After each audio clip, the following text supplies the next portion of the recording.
my fans Greg. It's like... Hey little stinkers, and welcome back to the first and only channel on YouTube. I am in Anaheim, California for VidCon. That's why the change of setting. But I was thinking something recently. You know, I've been calling you the little stinkers for a long time, and I don't remember why I did that, and I think I want to change it up. So I thought it would be funny if, for my fan base, I just picked like a random name, like a first name, and called you guys that. So from now on, you guys are Kevin. So what's up, Kevin? Welcome back. Hey! Oh, Danny. I saw your video where you said you were gonna name your fans Kevin. That's my thing. I call my fans Greg. It's like the same thing that you're doing right now. Oh, is it? I've never seen one of your videos before. You've been in one of my videos. You usually text me about my videos. What do you mean? You're right. I've seen every one of your videos. Wait, how did you see this video? I haven't even uploaded it yet. Oh, well, you know how sometimes you get a notification for a video like 3 days after it's been posted? Yeah? I got yours 3 days early. Oh. Okay. Want to make a video? Okay. Okay. What's up, Greg? It's me, Danny, back with another episode. episode. No, this is my channel? Okay. Yeah. What's up, Greg? It's me, Danny, back with another hilarious video. Today we're going to be looking at Facebook. What is it? How do I get there? Why are my grandchildren on it? Why didn't my kids tell me they had kids? So Facebook's a lot of fun, wouldn't you say? It's fun for getting to know your racist relatives. Racist relatives, yeah, for sure. Like, I have a lot of relatives, and I kind of thought they were racist, but I didn't have any proof, and then thanks to Facebook, now I know. Yeah. Yeah, so Facebook has this feature. It's been around for a while. It's like Craigslist, except it combines all the nonsense of Craigslist with the nonsense of Facebook into one just amazing place for people to sell their stuff or, you know, poorly describe whatever it is they think they're trying to sell, overcharge you for things that shouldn't be the price that they seem to think that they are. And it's a lot of fun. So let's just jump into it. If you were you were in the market for pacifiers, would you say that Facebook is like the one and only resource you would use for that? Well, I definitely wouldn't want new pacifiers. I would definitely want to make sure that someone's used them already. Right. So would you say so that like Facebook... broken in already? Yeah. I want something that's already been sucked on a good amount by a different baby. And then who knows? Maybe those two babies will become friends. But $5 for 9 pacifiers and And a holder? Is the holder the Ziploc bag that there is? the Ziploc bag? This convenient carrying case.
Like, how strapped for cash do you have to be where you're selling 9 pacifiers in a For Ziploc bag $5? for $5? I have standards for my babies and their kids.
Their kids are older than them. It's a long story, but Oh. I have very high standards for them. So I'm gonna splurge on pacifiers if I need to. This one doesn't appeal to me, but this one, some Oh. Juicy Couture. These are designer pacifiers, probably custom. They're built. not pacifiers. They're juicy passies. Juicy passies. My big fault with this, the reason this doesn't stand out to me, is because it's new. It says never used. Oh, That to me, that's a deal breaker. never used by anyone? I would assume so. Yeah. Well, that's weird.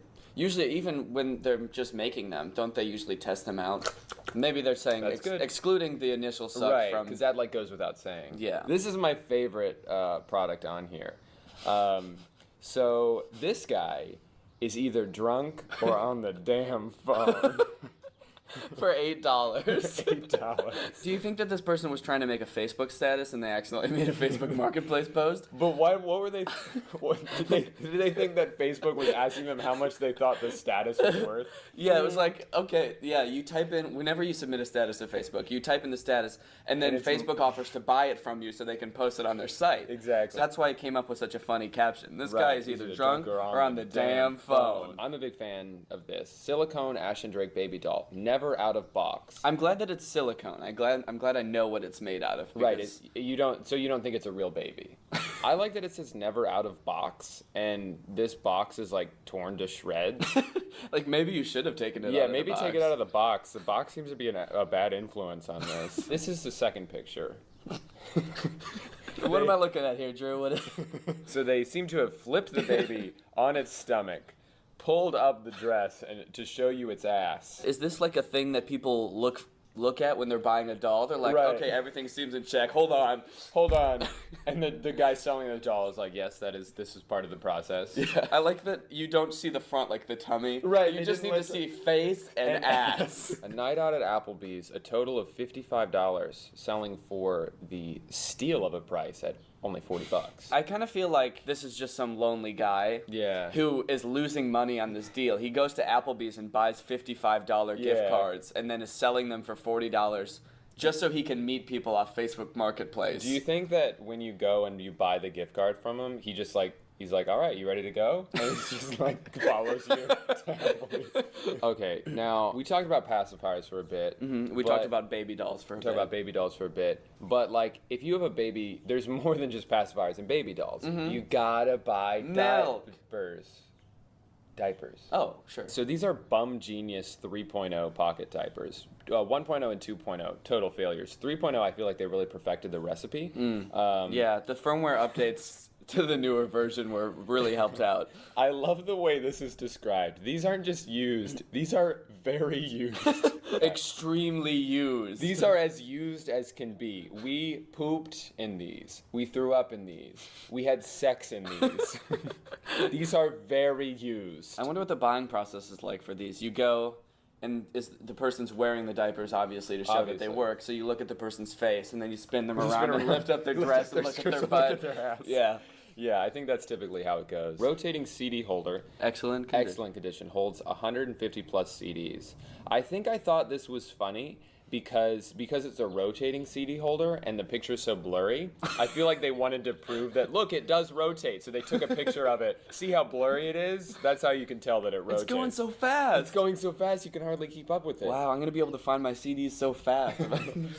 Twin, you pick up. Dresser. Some scratches.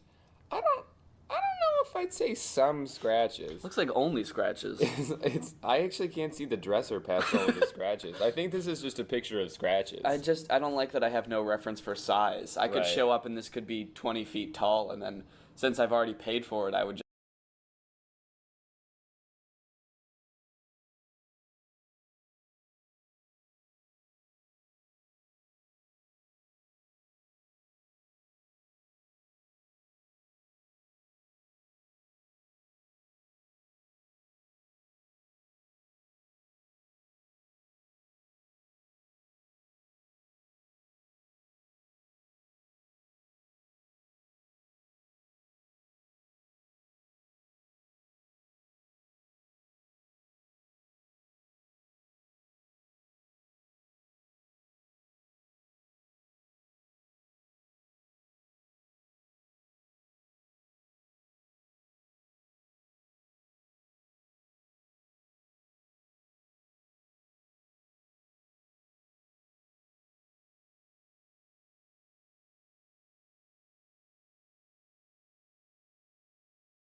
just be stuck with it, and I'd have to Yeah. figure out some way to get it into my house. And Or buy a bigger house just to accommodate my new dresser, which sucks. I Yeah. hate when I have to do that. Table $5, table 3 chairs.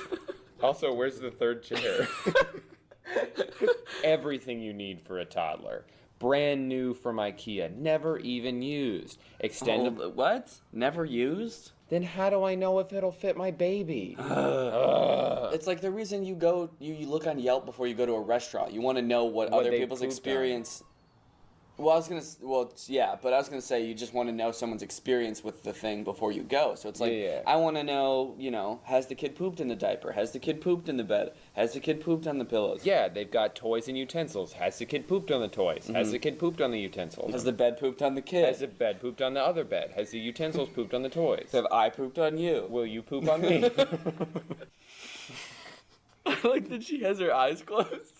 Because it makes her look disappointed for some reason. She's like, She looks so angry. so you're telling me I can hire this girl to paint to paint her people's own faces. face. It's like an act. She comes to the party and she paints her own face in as front of you. Batman as every time. Yeah, as it's the only Batman. one she knows how to do, and then she just does this. 1995 240 SX. Clean tittle. Selling as is, which is Not a car. not as a car. No tires, no seats inside. The trunk has been dismantled. Red-nosed pit bulls. 7 weeks. Clean tittle. Do, and then she just does this. 1995 240 SX. Clean tittle. Selling as is, which is Not a car. not as a car. No tires, no seats inside. The trunk has been dismantled. Red-nosed pit bulls. 7 weeks. Where are they? That's why I was looking so closely at it. I was trying to find the red-nosed pit bulls. Oh, there they There are. they are. All the way over there. Army crawling into the street.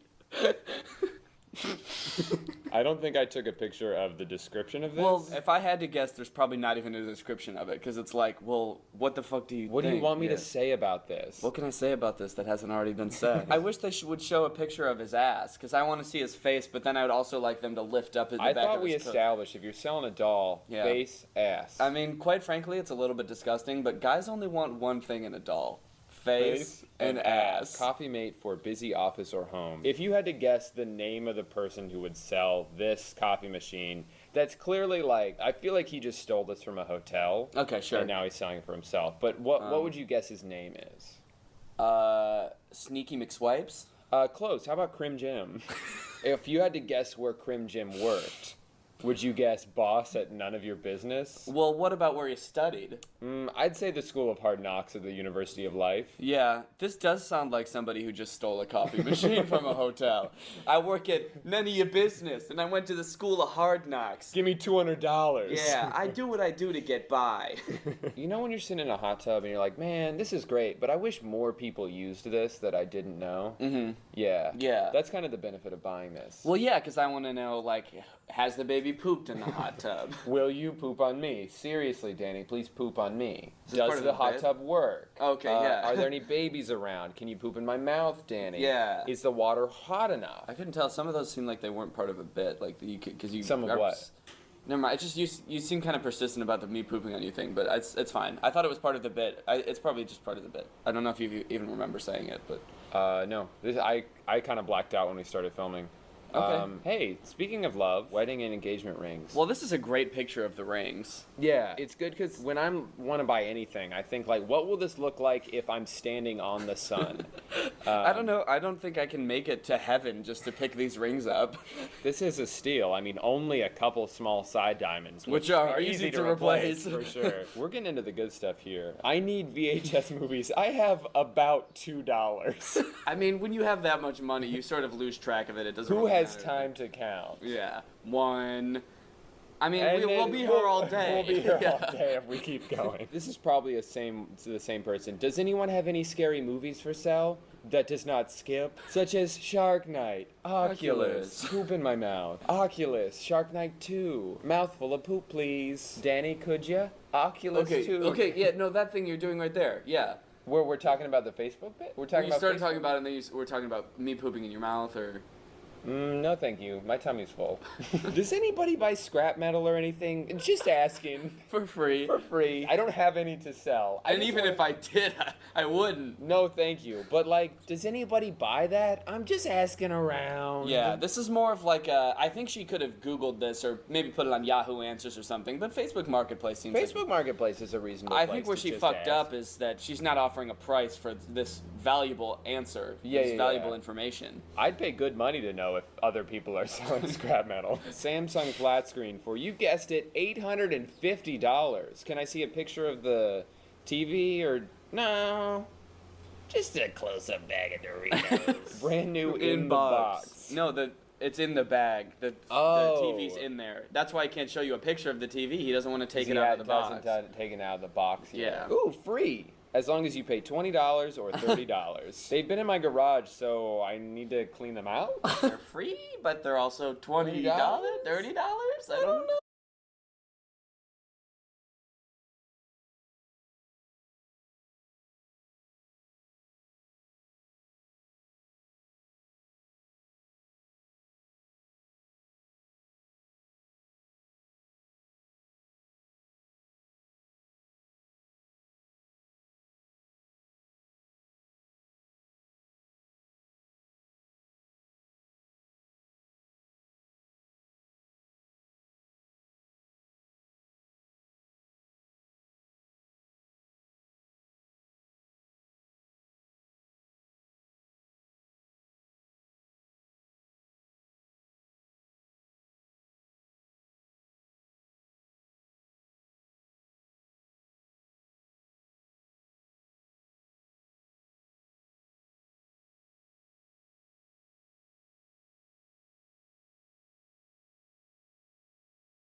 No, I feel like everything here should have a question mark after it. Garden decorations, I guess. You know how, like, you just need stuff to put on your coffee table and you're willing to spend any amount of money on it? Yeah, obviously. What about a book about Hawaii, Day in the Life? I would pay upwards of 10 grand for that, but What about only $5?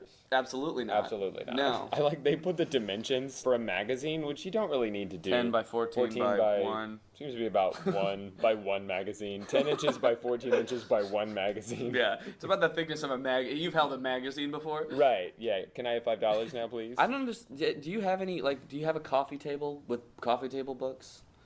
Yeah, but it's not something I would ever spend money. You just kind of accumulate shit that you put on the coffee. Like, I have Yeah. enough coffee table clutter. I'm not really looking to spend money on more. Yeah, my coffee table's just always covered in coffee. Oh, you know what I forgot to tell you? This video is sponsored. Oh, okay, cool. By Dollar Shave Club, which is... I left it at home. You The left the whole the sponsorship whole at home? sponsorship at home.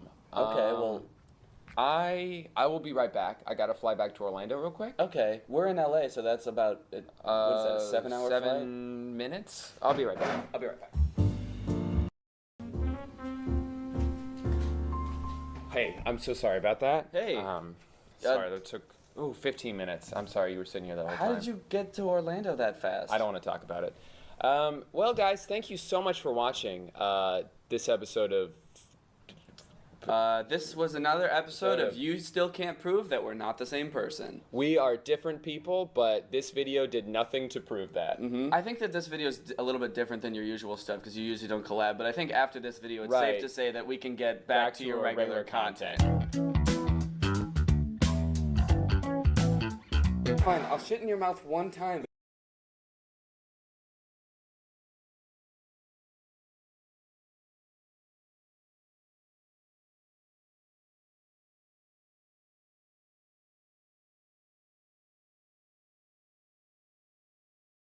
Damn, don't nobody want me? Nobody. Me, I want you. I want you. So you telling me nobody... Damn, don't nobody want me? If you come all over a guy's eyes, is that considered him watching the kids? Technically, yeah. All my fans Greg. It's like the same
Bonjour. You live in Montreal? You do? Then you should come to my show on March 14th at the Corona Theater. Ticket presale goes live on Thursday to people subscribed to the very really good Patreon, but general on sale starts this Friday. See you then. Also, hey, check out new merch. It's so cool. Wow, look at that. You can get that at curtisconnor.com. All right, enjoy the video. Au revoir. Yo, what's up? What's up, dude? How's it going? Good. Just chilling. Thanks again, man, for agreeing to, film with me. I'm really excited. This should be really fun. No problem. Sorry if it's like echoey. I'm out right now, so hopefully the quality is okay. Did you see you're out? Yeah, I'm not home right now, so I'm just trying to do this like, I'm just recording on my phone, if that's cool. Or do you want me to do like do you want me to get a better camera? Do you want me to get I'm sure it's. Is it me? The guy looks exactly like me. Like literally right behind you. That? Oh, this is your house? Yeah. Let's just do it over here then. Okay, yeah, I mean, that makes sense. It's a lot easier for I feel like that me. makes things so much easier. Sorry, I gotta go. I'm talking to some dumbass. Alright, well, what's up? I heard that, obviously. I heard you say that. Just call me a dumbass? No. Alright. Folks. Thanks for coming on the channel, Danny. Yes, Appreciate thanks for it. having me. Appreciate it. Quick question for you. Did you have strict parents growing up? I would say relatively strict, yeah. Do As in anything. they were like your relatives? Yeah. In a relative way, they were strict. Yeah. They were really strict about being my relatives. They didn't cut any corners in that sense. We're like, we all related to you. Okay, I know. We're your parents. All right. Yeah, my parents weren't really strict on that. They let my mind run wild with who they were in a way. They sort of let you decide. Yeah. Okay. And it was sort of a nightmare for me, my brain developing. I didn't know who they were. Okay, well, some people's parents obviously are pretty strict with their curfew and who they're hanging out with, what they're watching on TV. Some parents are even strict about like who their kids are dating. Oh, okay. And so much so that MTV, music television. Yeah. Okay. You not know? I just had to make sure in my head. Okay. Everything I say, you wait like 30 seconds. So we're gonna Okay, watch the yeah. show. Okay. I can't tell if you're fucking with me or not. Yeah, I have a lot of damage from my parents. I can't believe anybody. Well, music television, they made a show called Parental Control. Okay. That sort of follows this premise. So I thought I'd show it to you. And you've never seen this? No, I don't think I ever have seen the show. I Okay. don't even know the premise, honestly. I don't know if the parents are controlling or if they're being controlled. I'm excited to find out. My son Josh and I are really good friends. We got this one little problem, and that's his lady friend. She's a complete and total moron. What? Yeah, they're pretty mean right off the bat. So him and his son are best friends, apparently. Yeah. according to him. That's funny because I wonder if his son would agree with that. It's like, Right. you're my best friend. He's like, I'm your son. Yeah. Also, I thought his issue with the girlfriend was going to be that she's like getting him into trouble or something, but he's just like, this girl is fucking stupid. She's a dumbass. They've been together for 6 months and are head over heels in love.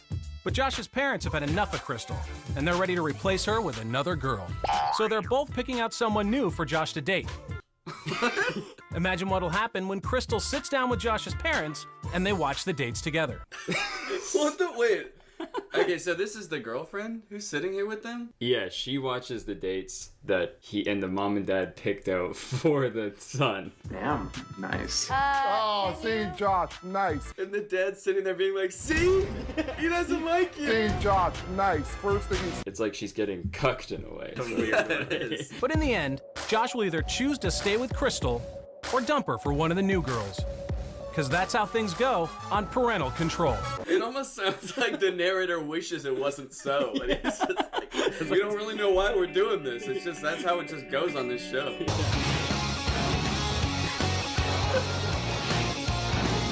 Did he edit this show, the kid? He put this whole show together. It was his whole idea. Yeah, in the scenes where they're watching the dates too, the son is behind the camera filming. He's also being like, see? Yeah. I hate you. You just break up with her at that point. It's such an elaborate. Crystal is not as nice to Josh as Josh is to Crystal. I treat Josh just fine. I mean, Josh must be happy if he's been with me for 6 months and not gonna leave me now. Yeah. Does she know what show she's on? Yeah, I guess not. There's no chance he'll be seeing anyone else anytime soon. What's the show again? Crystal dresses like a slut. And I don't mean to impugn the reputation of sluts. He's like, look, I like sluts, all right? Don't get me wrong. Look at my wife.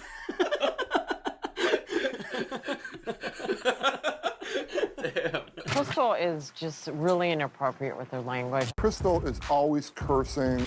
Okay. Yeah, didn't you just call her a slut? Yeah, I was gonna say, literally 20 seconds before. Crystal is always cursing. Crystal dresses like a slut. I'm just picturing the next shot is her like dropping something and being like, oh, damn it. And then it just pans over to the dad, like shaking his head, being like, fucking whore.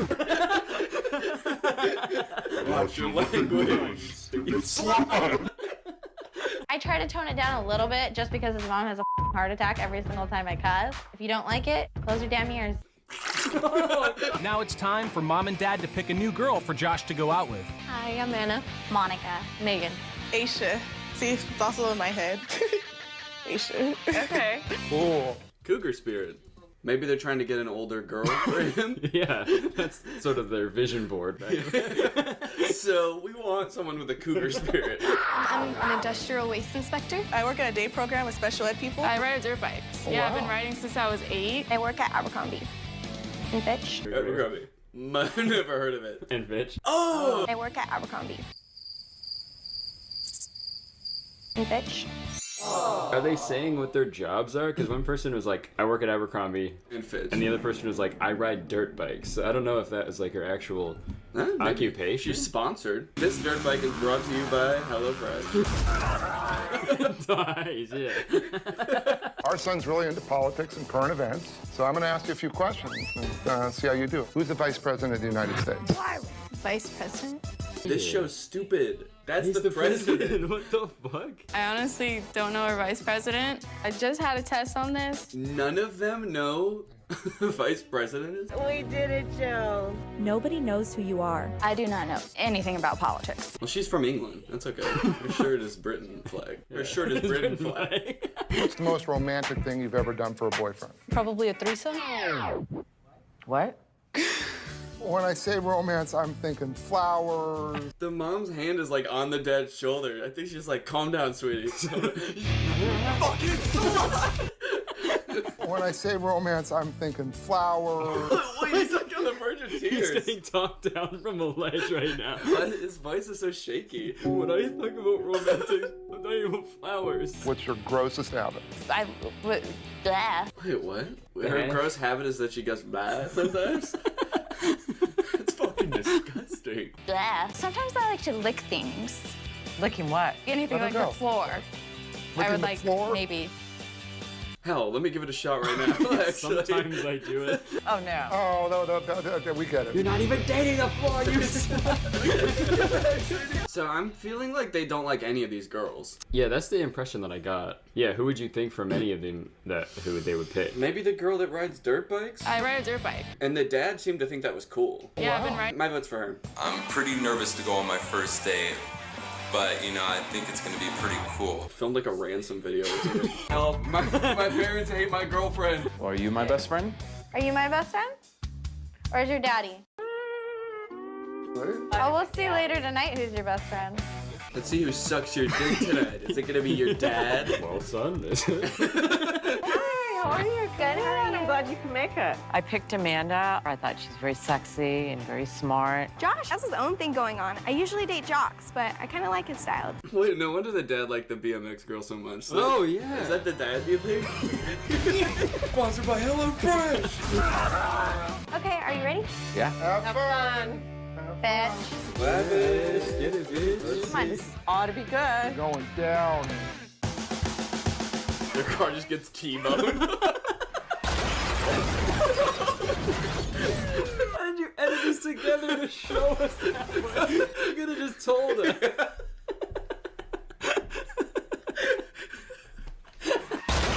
Yeah, All that lead up. And he died. What do you like to do for fun? I like to do anything that has a little bit of adventure in it.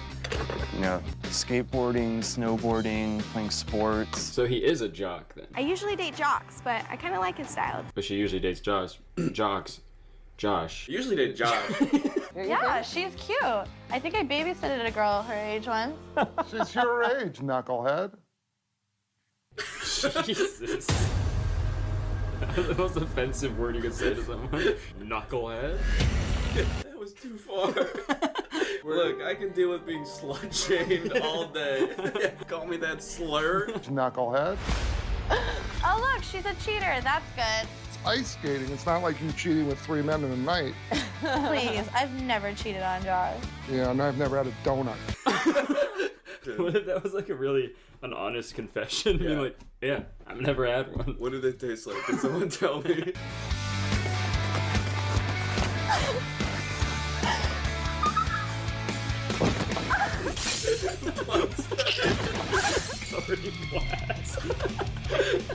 I wish it wasn't cold. I wish they could have like an ice skating rink that was warm.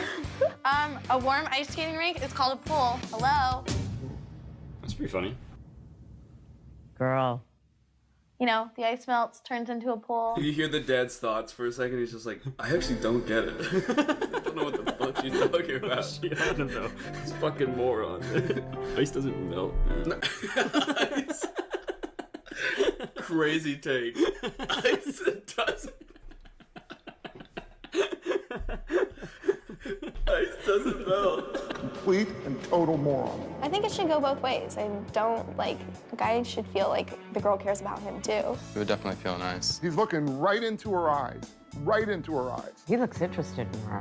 She has such a kiss ass. The interaction of the parents with their girlfriend is so weird because it's like they obviously like each other enough to cooperate with the show, right? Like if I was the girlfriend and the parents actually hated me and I was worried my boyfriend's gonna get like swept off his feet by some girl, I'd be like, I'm not gonna be on the show. Right. This sounds like a nightmare position for that girlfriend to be in. So it's like they actually do kind of like each other and they're playing it up, but like every time it cuts them, they're like rolling their eyes at each other. And like I just feel like eventually by now it would have escalated to like it cuts back to them.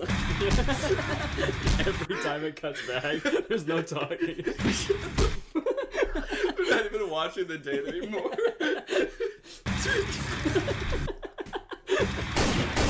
He goes back to his family, they're all fucking dead in the living room. So my dad's pick is on her way. You know, if I were to guess, my dad would definitely pick a really cute girl. I wonder if it's Dirt Bike Girl. Crystal, What? you want a sandwich? Knuckle sandwich. Dad, stop. I actually hate each other so much. Hi, Nikki. How are you? I think it is. She drove up in a regular car though. Maybe she combined 2 dirt bikes into one car. 2 motorcycles with a little house in the middle? What are you gonna do if he has a good time? Josh isn't gonna have a good time. He's gonna fake it for you guys, and then it'll be over. Just because he fakes it for you doesn't mean he'll fake it for us. What are they talking about? I don't think guys can do that. Can't oh, really. I'm coming, and he's like just behind him and gets some like mayhem. Oh my God. He grabbed the ketchup by accident. Oh baby, you made me mustard everywhere. It just looks like that sometimes, I swear. Ew, look how skinny she is. Damn. Why? Nice. She's got no boobs on her. She's got no ass. She's got no nothing. There's things that are more important to look. Maybe to your dumb ass. God. Jesus Christ. You know, sometimes they have like a clever comeback, like the donut thing is like, sure, and I've never had a donut. Right. And sometimes she's just like, shut the fuck up, dumbass. I'll fucking kill you. I don't care. I have nothing to lose. Ew, is that her vagina? Seriously, is it? Can't show this on TV, you guys. You know you shouldn't be filming this, right? Oh, rolling their eyes while she's saying this. Come on. Come on, let them film her vagina. Come on, man. He's about to mustard. Our darling boy's about to mustard. One good quality I'd look for in a girl. Huh? A girl who's able to spoil me. He's opening up to her. He is. What? I was like really worried that he was gonna have a boner or something. Seriously? I feel like even just going on this show, you're already being like, yeah, I kind of don't like my girlfriend. Because obviously going on a date with someone who isn't your girlfriend would be like, I don't want to do this at all. I love my girlfriend. What the hell? Yeah. So like, why would even like? And he's like, seemed to be having a really good time. He's like flirting with them and stuff, being like, oh, nice, you have a vagina. That's awesome. Those title screens that were like, my parents hate my girlfriend. It's like one of them is like, and so do I. I'm trying to get rid of her. This is the only way. So what do you think of me so far? In one day, you've already done more for me than my girlfriend has in the past couple months. Oh, I feel bad, but you deserve better than that, you know? So did you learn anything? That you could massage me? Yeah, you want to find out? All right. Right for the toes. Nice, man. About to throw up in my mouth. That went extremely well. If I were you, I'd be swearing and nervous and I upset. feel like she's been swearing, nervous, and upset the whole time. Yeah. I don't know what's going through Crystal's head, but you know, I've had a lot of fun with these girls. We're gonna have to see. It's gonna be a really hard decision. If he was gonna pick anyone other than his girlfriend, I feel like it'd be Dirtbike Lady. Dirtbike Lady? Yeah. I know Josh is gonna have to make a choice, but I know he's gonna pick me. I'm not even worried about it. If Josh was standing there like that, like, guy standing meme. His posture is fucked up, dude. He's like slanted. Yeah. Sorry, I had a stroke in the other room. Yeah, it's sort of, it's a good metaphor for how they really treat. They're like spending so much time hating on her that they're neglecting their actual son. Boy, get in here. Coming. You all are amazing girls, but unfortunately, I'm gonna have to let one of you go. Just one? Nikki. Whoa. I had a lot of fun on our date today, and I think you are a beautiful girl. But if I were to be honest, I'd say that beyond your looks, I just don't think that there was much there. I'm gonna have to say goodbye to you right now. Oh my god, that Jesus, was so mean. man. Beyond your looks, there's not much else there. There's nothing about you. She dirt bikes. That's cool. Yeah, that's cool. That's how he never asked her about it, or asked He her. probably doesn't even know because he wasn't at those initial auditions. And he also said, you've done more for me than my girlfriend has done in the past, like, 6 months. Yeah. And then he sends her home first. You are an amazing girl and a lot of fun, but I think you might be a little bit too immature for me. And Crystal, the last 6 months have been amazing, but I really feel like you take me for granted. So I've thought long and hard about this, and I've finally decided I'm going to end my own life.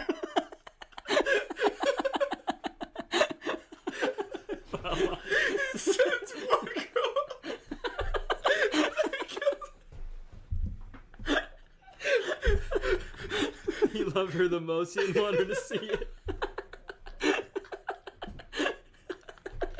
As the dirtbag girl is outside doing a confessional, she's like, I'm glad he didn't pick me. Honestly, she just... Oh my god, what? Amanda. Oh my god, I'm so happy. Amanda, I think you may be a little too immature for me. I thought we had so much fun, and I think our chemistry is gonna last a while. It looked like she did not agree as he was talking. Yeah, so sad. Well, damn, what did you think of that show? I thought it was pretty messed up. I thought it was a pretty messed up premise. And I'm always so confused about shows like this. Like, how did the parents find this show? Were they Googling, like, how to get rid of son's girlfriend? And then, like, an application for the show comes up? Yeah, they were plotting a murder. Alright, yeah, that was pretty much the video. Thanks for watching. Thanks for coming on the channel, Danny. Always a pleasure. I treasure this friendship so much that it's gonna last forever. We're both very happy you tuned in. We're both very happy we did it. But yeah, like it, leave a comment, and subscribe. Go check out Danny's channel. Yeah, check the description for all that shit. We're gonna go ice skating now. And dirt bike and ice.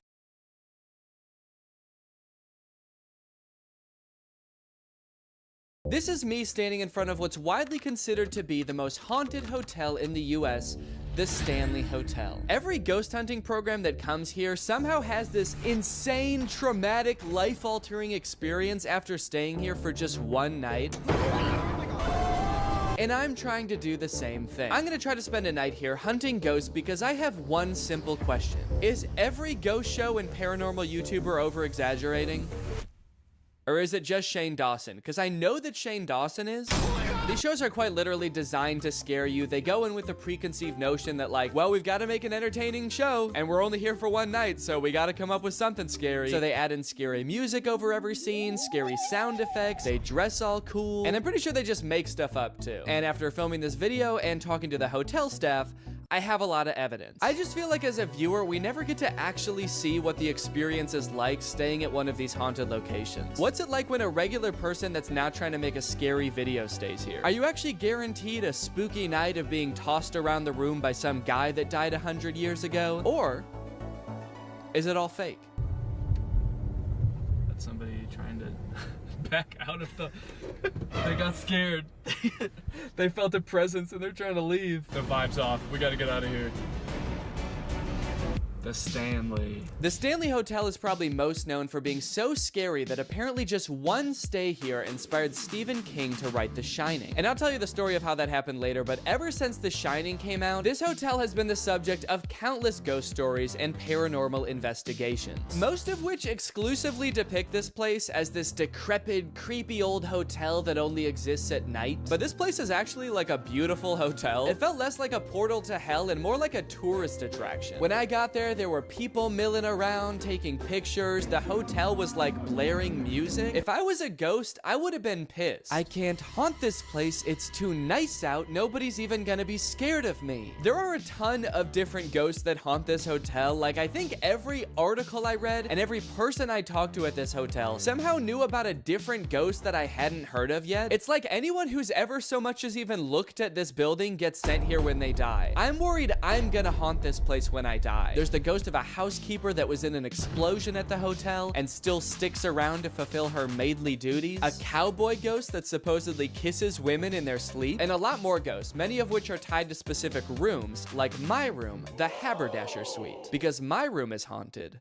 by a haberdasher. If you don't know what a haberdasher is, it is someone who haberdashes, which apparently is old-timey speak for sells clothes to men. It's just a men's clothes dealer. Okay, I'm about to enter the room for the first time. Supposedly one of the many haunted rooms in this hotel. I've heard that when stepping into a haunted space for the first time, you can immediately notice a different energy. Wow. But I walked all around this room, looked in every nook and cranny, and I gotta say, I did not really feel anything. Good sign. There is a fly flying around. I don't know if you can see that. I keep seeing it smack into the window. He's trying to get out of here. He's scared. On a scale from 1 to 10, I'd say my spook level was hovering about a 1.1 on the spook meter. On the spookometer. No Bible. You know what, I feel like hotels like this often, because they're haunted, can get a pass if anything about their room is like shitty. Because they can either be like, well, the ghost did that. Sorry, your bed's fucked up. The ghost did that. Or just like people who are coming for like a haunted experience aren't looking for like the nice amenities of a hotel. They're not focused on the backsplash of the bathroom sink. They're focused on like, am I gonna start floating in the middle of the night? So, you know, I feel like we should be fair and actually do a review of this hotel room from a non-paranormal perspective. When you stay in the Haberdasher Suite, you'll feel like you were transported back to the early 1900s. And not just because there's a man trying to sell you a bowler hat in the corner. I'm talking solid wooden doors, no central AC, which according to an email was to preserve the historic feel of the room. A giant AC unit by the window, which does the exact opposite. I also like the fun historic pics of the hotel. Oh, that's the hotel in the background. That's tight. I thought this lady was holding a gun at first. That's why the hotel's haunted. This is moments before the first ghosts entered the hotel. This couple's just laughing, having a good time. This lady's like, yo, get a picture of this. In keeping with the theme of not keeping with a theme, the bathroom also felt very out of place. This is actually a very nice shower. Some nice artwork over here. This is beautiful. The bathroom had this like newly renovated farmhouse aesthetic, like something straight out of an episode of Fixer Upper. 0 out of 10, not historic, and too nice to be haunted. Seriously, when it started to get dark out, the only place I felt like I wouldn't get haunted was in the bathroom. I'd be peeing and the haberdasher would just be standing outside the door like, come out here. I can't haunt you in there. It's too nice. Come out here where it's old and creepy. Please. I want to sell you a hat. Okay, this curtain has a stain on it. Something was up with the bed too. Do my feet look higher than the rest of my body? All right, I'm settled into my hotel room. I'm chilling. I went to the hotel restaurant and ate some dinner. The view was beautiful and the food was just okay. And my spookometer is still going strong at a 1. Now you're probably wondering what I mean when I say that all of the shows that film here are over exaggerating. Unless you've watched one of these shows before, in which case you're not. You already 100% 100% know what I'm talking about. Well, let's take a look at Ghost Adventures, which is hosted by what I like to call the Chris Angel of paranormal investigation, Zach Baggins. This is a genuine, authentic haunt. The second I got my key and I shut the door, I pretty much said, all right, listen, I'm gonna have to get naked a couple times to take a shower. Sometimes in the middle of the night, I get up to get water, and I can't guarantee that I'm wearing everything. Oh, no. Oh, shoot. Is that something I should have done when I got here? Attention, all ghosts in this room. You are gonna see my dick. From early childhood, I used to hang out around here. I've had 2 heart transplants. So every anniversary of one of my heart transplants, my parents would give me a weekend up here. I've had a lot of near-death experiences. Wait, their gift to their son with severe heart problems was a trip to the scariest place in the country? Dude, I don't mean to pry, but your parents were 100% trying to kill you. Our investigation will take us into 3 of the buildings that comprise the Stanley Complex. The sound effects in this show are insane. They're designed to make you scared before anything scary even happens. I feel like I'm being shot in the chest every time they switch shots in this sequence. The main hotel, the manor house, and the carriage house. Oh, fuck! At 3 a.m., I was woken up by an unexplained noise, and shortly after that, my digital recorder captured an EVP. Shut the door.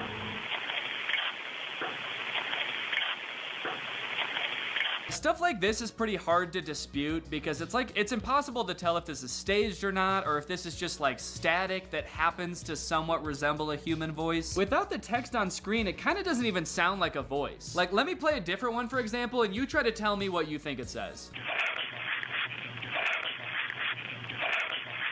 And here's what it says. Did you get it?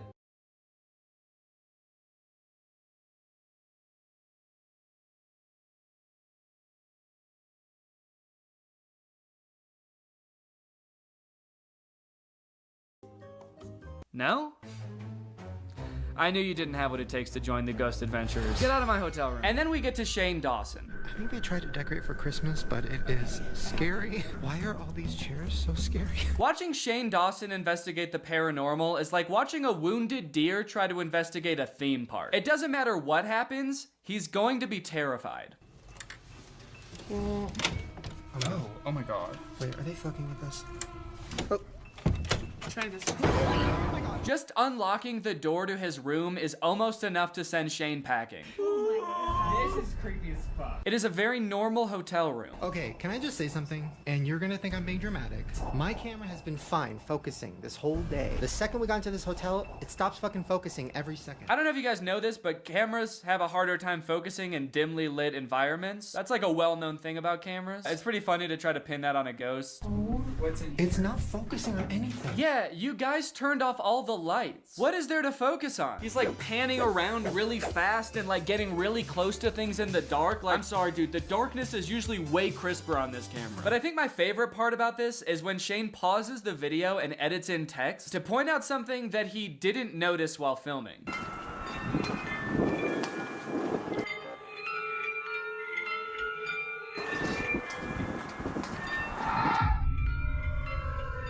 I've shown this to so many people. Did you guys see anything? What did he think was there? I'm so confused. He didn't have to edit that in. It might be nothing? Yeah, no, it definitely was nothing. Throughout this video, Shane adds in sound effects that are designed to make his terrified reaction seem a little more justified. Oh my god. He'll hear like a tiny bump noise that came from outside and then add in like the loudest horror sound effect you've ever heard. Here's the actual sound effect, and then here's how scared that made me. Okay guys, I have a confession to make. I know I talked a really big game about all the ghosts that have been spotted in this hotel, and as I was doing some research in my room, I started to realize that a lot of these stories might also be over-exaggerated a little bit. I know, apparently it's not just the ghost hunter shows that are doing it. Perhaps the hotel also has something to gain by playing up how haunted they are. 1911, maids up here are lighting acetylene gas lamps. There's a gas leak. This room blows up. The maid's name was Mrs. Wilson. It's believed that Mrs. Wilson is still with us in the hotel here. We've had guests walk into the bathroom. the light will turn on. Their clothes are put away in the dresser drawers and their bags are stacked in the closet. I have a couple questions about this story. Because the way he tells it in this show makes it sound like the housekeeper is haunting the hotel because she died in this explosion at the hotel. She didn't. She didn't die. I looked it up. There's articles about this story. This happened in 1911. A housekeeper accidentally blew up like half the hotel. She sustained injuries. She broke both of her ankles, and then she died. In 1950. She lived for 40 years after this explosion. Honestly, even if she is haunting the hotel, like if she died here in 1950, that's her own business. The hotel doesn't need to go around spreading this story about her fucking up and blowing up the hotel. That seems a little bit petty, doesn't it? The interesting thing about the housekeeper ghost is that it's said that most of what she does to haunt the hotel is folding people's clothes and making their beds while they're not in the room, which... Sure, it is pretty difficult to prove a ghost did that because that's what happens at every hotel when you leave the room, because that's what housekeepers do. But what would you rather her ghost powers be? Blowing up your room? Fucking up and just exploding the hotel? That wouldn't be a very fun ghost, would it? Yeah, this room is actually haunted by a creeper from Minecraft. If you hear hissing behind you, run. I'll be honest, at this point, I'm kind of worried I'm not even gonna get kissed by this cowboy ghost. And it's not just that. I also looked into the story about The Shining, and do you want to know what happened? What inspired this hotel's biggest claim to fame? On a cold winter night in the 1970s, Stephen King stayed in room 217 at the Stanley Hotel. It was the end of the tourist season at the hotel, so it was very empty, and while Stephen was sleeping, he had a nightmare that his son was being chased by a hose, and it was so scary that he wrote a whole ass book about it. That's right. As far as anyone knows, and as far as Stephen King has ever said, Stephen King saw 0 ghosts at the Stanley Hotel. 0 ghosts. You can book the room Stephen King stayed in, and it is booked for every Halloween for 7 years, because the hotel's booking system only goes 7 years into the future.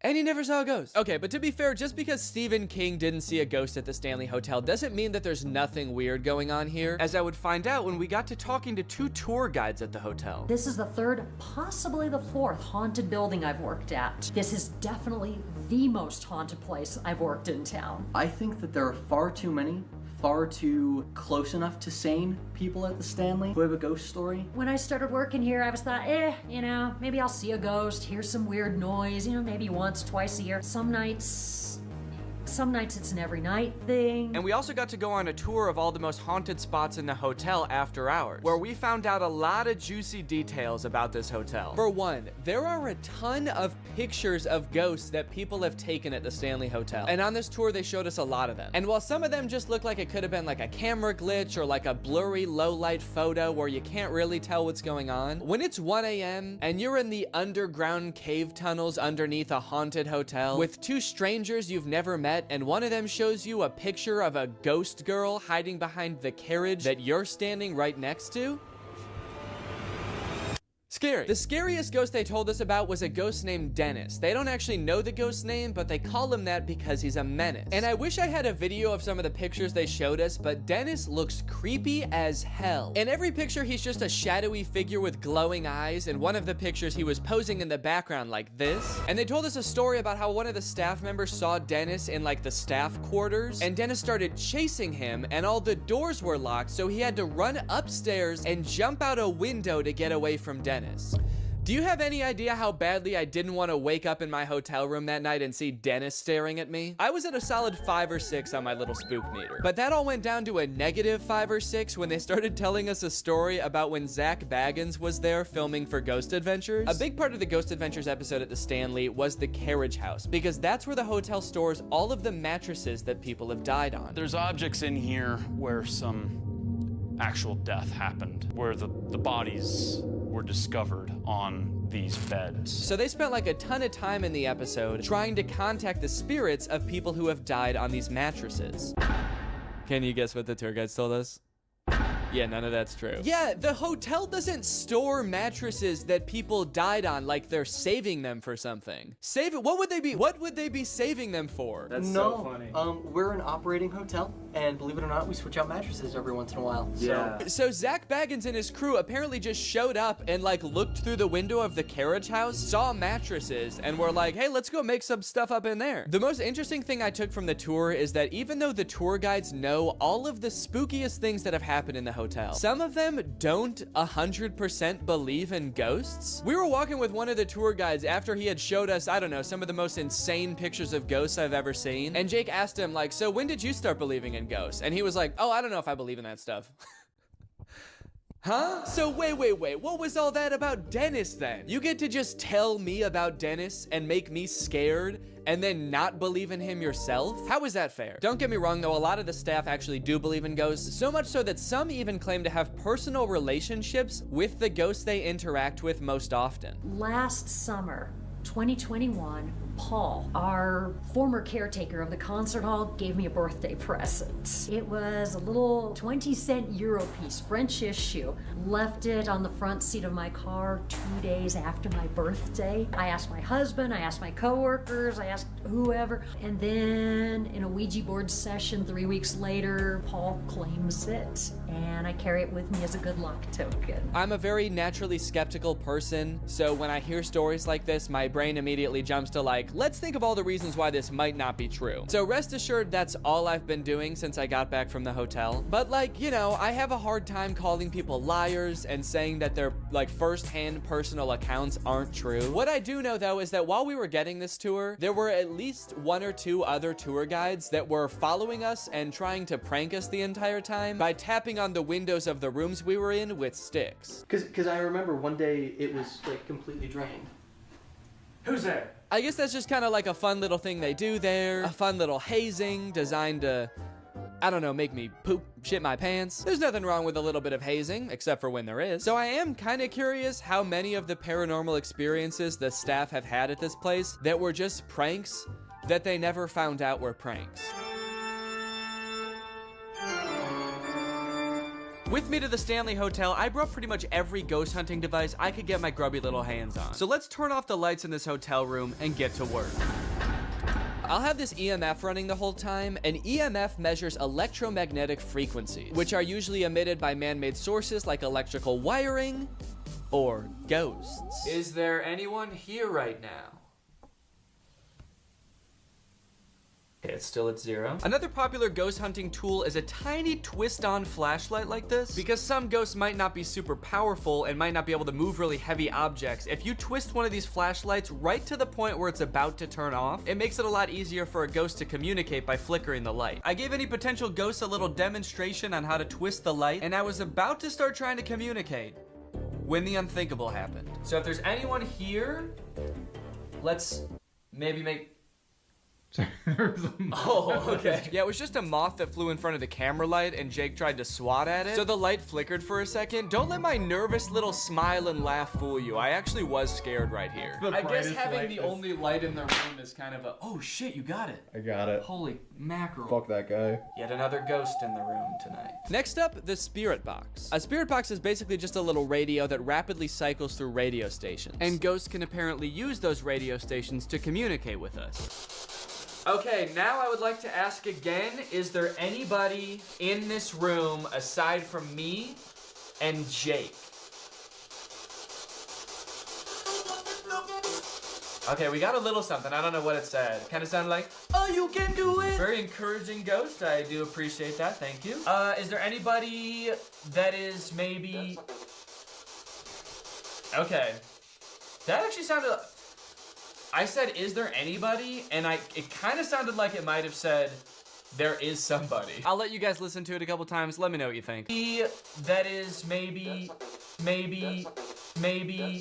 Full disclosure, I actually am pretty weirded out by this. This is a pretty strange occurrence. It does sound a lot like there's somebody. And so I will give 1 point to the ghost for that one. That was pretty good, buddy. If you're a ghost, make no noise happen. Like, make it so no words are said.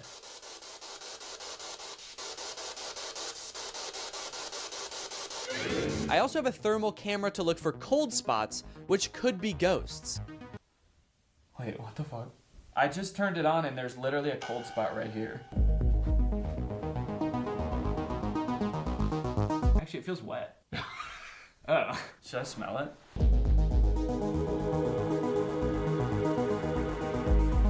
Okay, it kind of smells like it might be like a cleaner or something, I think, but it definitely is wet. Hey, Danny, it's future Danny here. Could you stop touching that? It's definitely pee. There was a small wet spot, and then a little trail, and then a big wet spot, like somebody started to have an accident, managed to control it for a second, and then hobbled 2 feet, and then just let it all out. Which leads to the scariest question of them all. Why did I put my face in that? Why was my first instinct when confronted with a wet spot in a hotel room to get my nose and lips as close to that baby as I could? I'm at home. It's been a week since I was at this hotel, and my spook meter is at a 10 out of 10. I think I was possessed by a piss goblin. Luckily, in the rest of the room, we didn't find any more piss. We also didn't find any ghosts, but at that point, I was more worried about the piss thing. Now, full disclosure, I've never 100% liked the way that paranormal investigators go about looking for spirits. Everybody goes in and sits on the floor and is like, who's there? Can anyone say your name? Who are you? What's your name? Did you pass away in one of those beds? I think it's a little bit condescending. So I think if we're gonna find anything in this room, we're gonna have to get a little bit more drastic. Howdy, y'all. If there be any rootin' tootin' cowboys that like a good time, why don't you go ahead and flicker the flashlight? Is there any ghosts around me? All right, well, I guess if you don't want to come out, I'm gonna have to keep all this gold myself. But the only thing coming from my vial of gold was a puddle of gold. So I guess my method of ghost hunting was a giant waste of time. And sure, I did get this sick picture out of it, but unless I ever make a half country, half hyperpop album and I need cover art, it's pretty much useless. Alright, good night. Tell the haberdasher I say hello. I will.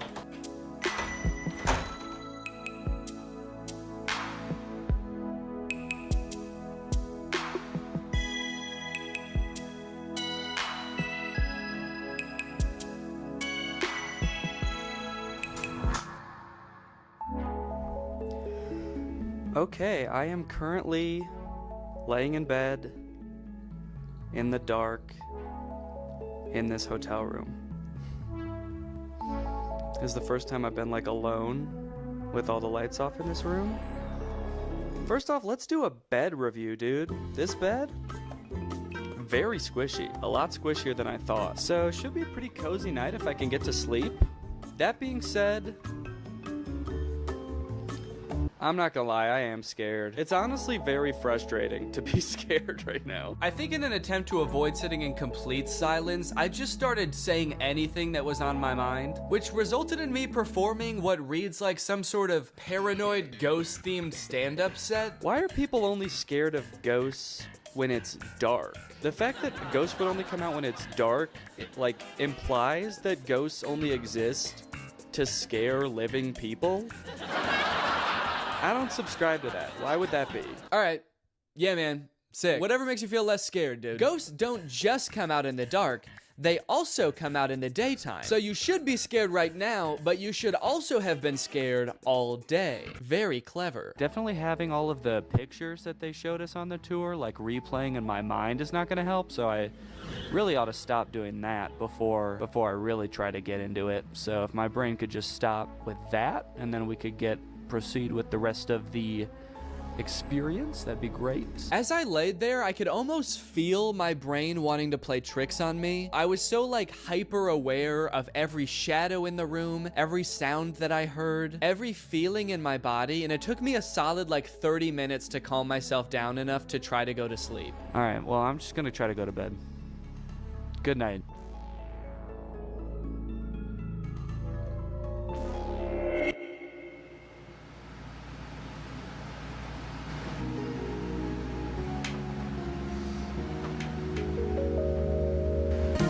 I I did it, baby. That's right, I slept in a haunted room in the most haunted hotel for 5 hours. And I slept like a rock, dude. There could have been a haberdasher twerking on my bed all night, and I would not have woken up. Luckily, it does look like nothing paranormal happened that night, because I would have been pretty pissed if I missed that. So, look, I can't tell you if there for sure are or aren't ghosts in the Stanley Hotel, but what I can tell you is that you're definitely not guaranteed a paranormal experience. What I can bet, though, is that it's still probably gonna be pretty scary. Even if you don't believe in ghosts, it's like turbulence on an airplane. I don't actually think the plane is gonna crash, but when it's happening, I am clutching my armrest. Speaking of which, I think I gotta catch my flight back home.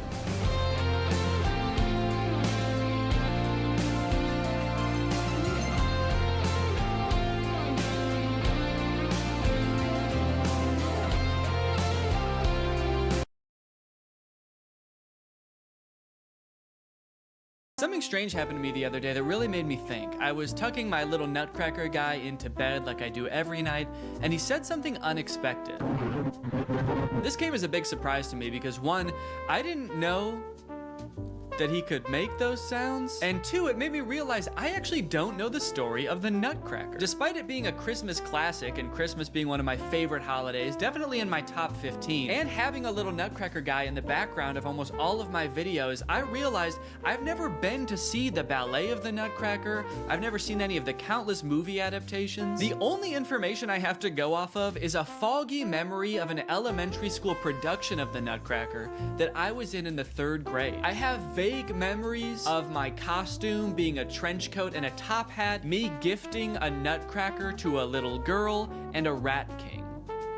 And that's it. In my head, that is the entire plot of the Nutcracker. So that night, I decided just for him, I would learn the story of the Nutcracker, and that is how I found this movie, The Nutcracker, which has a 0% on Rotten Tomatoes. With reviews like one of the most misguided children's movies ever made by Liam Lacey, or do not see this movie, do not take your children to see this movie by Brian Johnson. Wait, Brian Johnson? The consensus amongst these reviews is that this movie basically desecrates the original story of the Nutcracker. It's way too dark for children and also features an absolutely hideous Nutcracker. I absolutely could not wait to watch this movie, but before I did, I figured I should probably have an idea of what the actual Nutcracker is about. So I actually decided to sit down first and watch this taping of the Nutcracker Ballet featuring a young Macaulay Culkin. Okay, I'm very excited to be watching the Nutcracker for the first time. I've never seen this play before. Is it a play?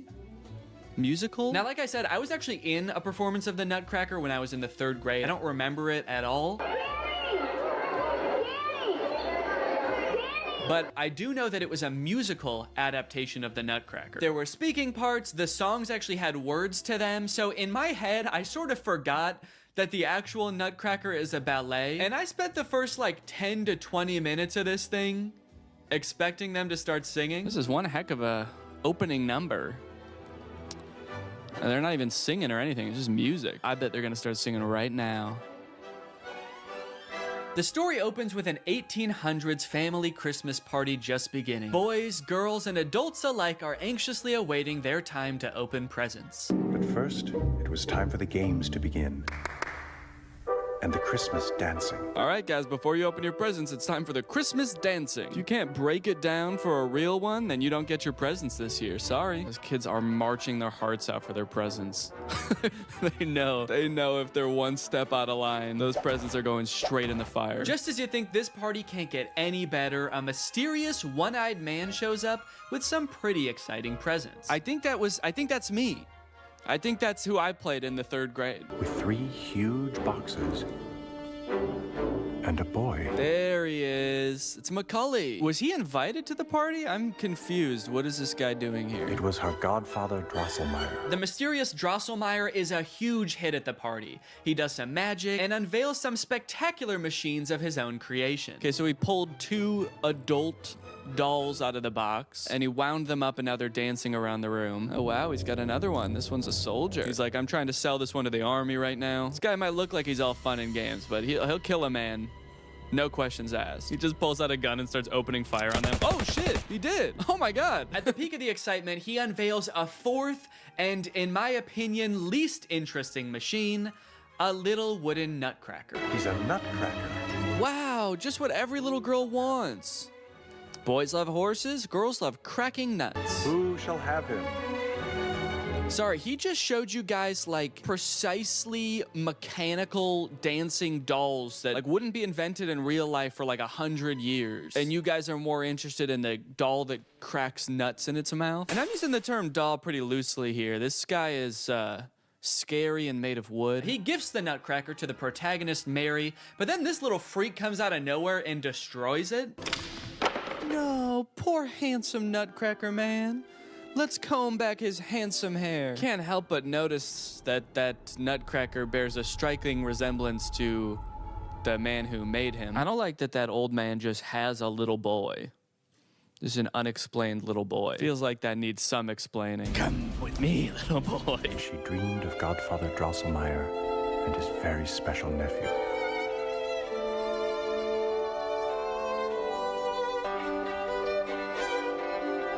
Feels like the dream's taking a weird turn now. He's like, I kind of wanted to dream about the special nephew. Thank you for the doll. Where did the boy go? The boy my age? Dude, what the hell? Dude, get out of here. What are you doing up there, man? An army of rats descends upon Mary. She's scared. Drosselmeyer is doing absolutely nothing to help. Dude, are you gonna help at all? Are you in charge of the mice?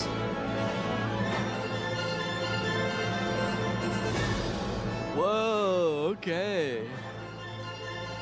Is that Macaulay Culkin? Nutcracker, we need you. You have to help fight these mice. It's like, I only crack nuts.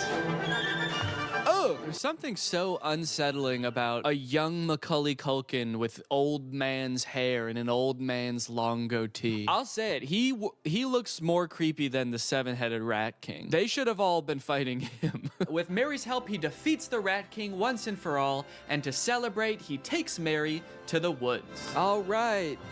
We did it. We killed. Whoa! Holy shit. Oh my god. That was crazy. How did they do that? All right, milady. Now that we've killed the Rat King, we can spend forever in this abandoned forest. In the snowy forest, the snowflakes danced. He's like, I've taken you to a forest where the snowflakes dance. And she's like, I miss my family. I miss civilization. Is there any shelter here? News of the Prince and Marie was brought to the land of the Sugar Plum Fairy by the Christmas Tree Angels. Okay. Some new lore.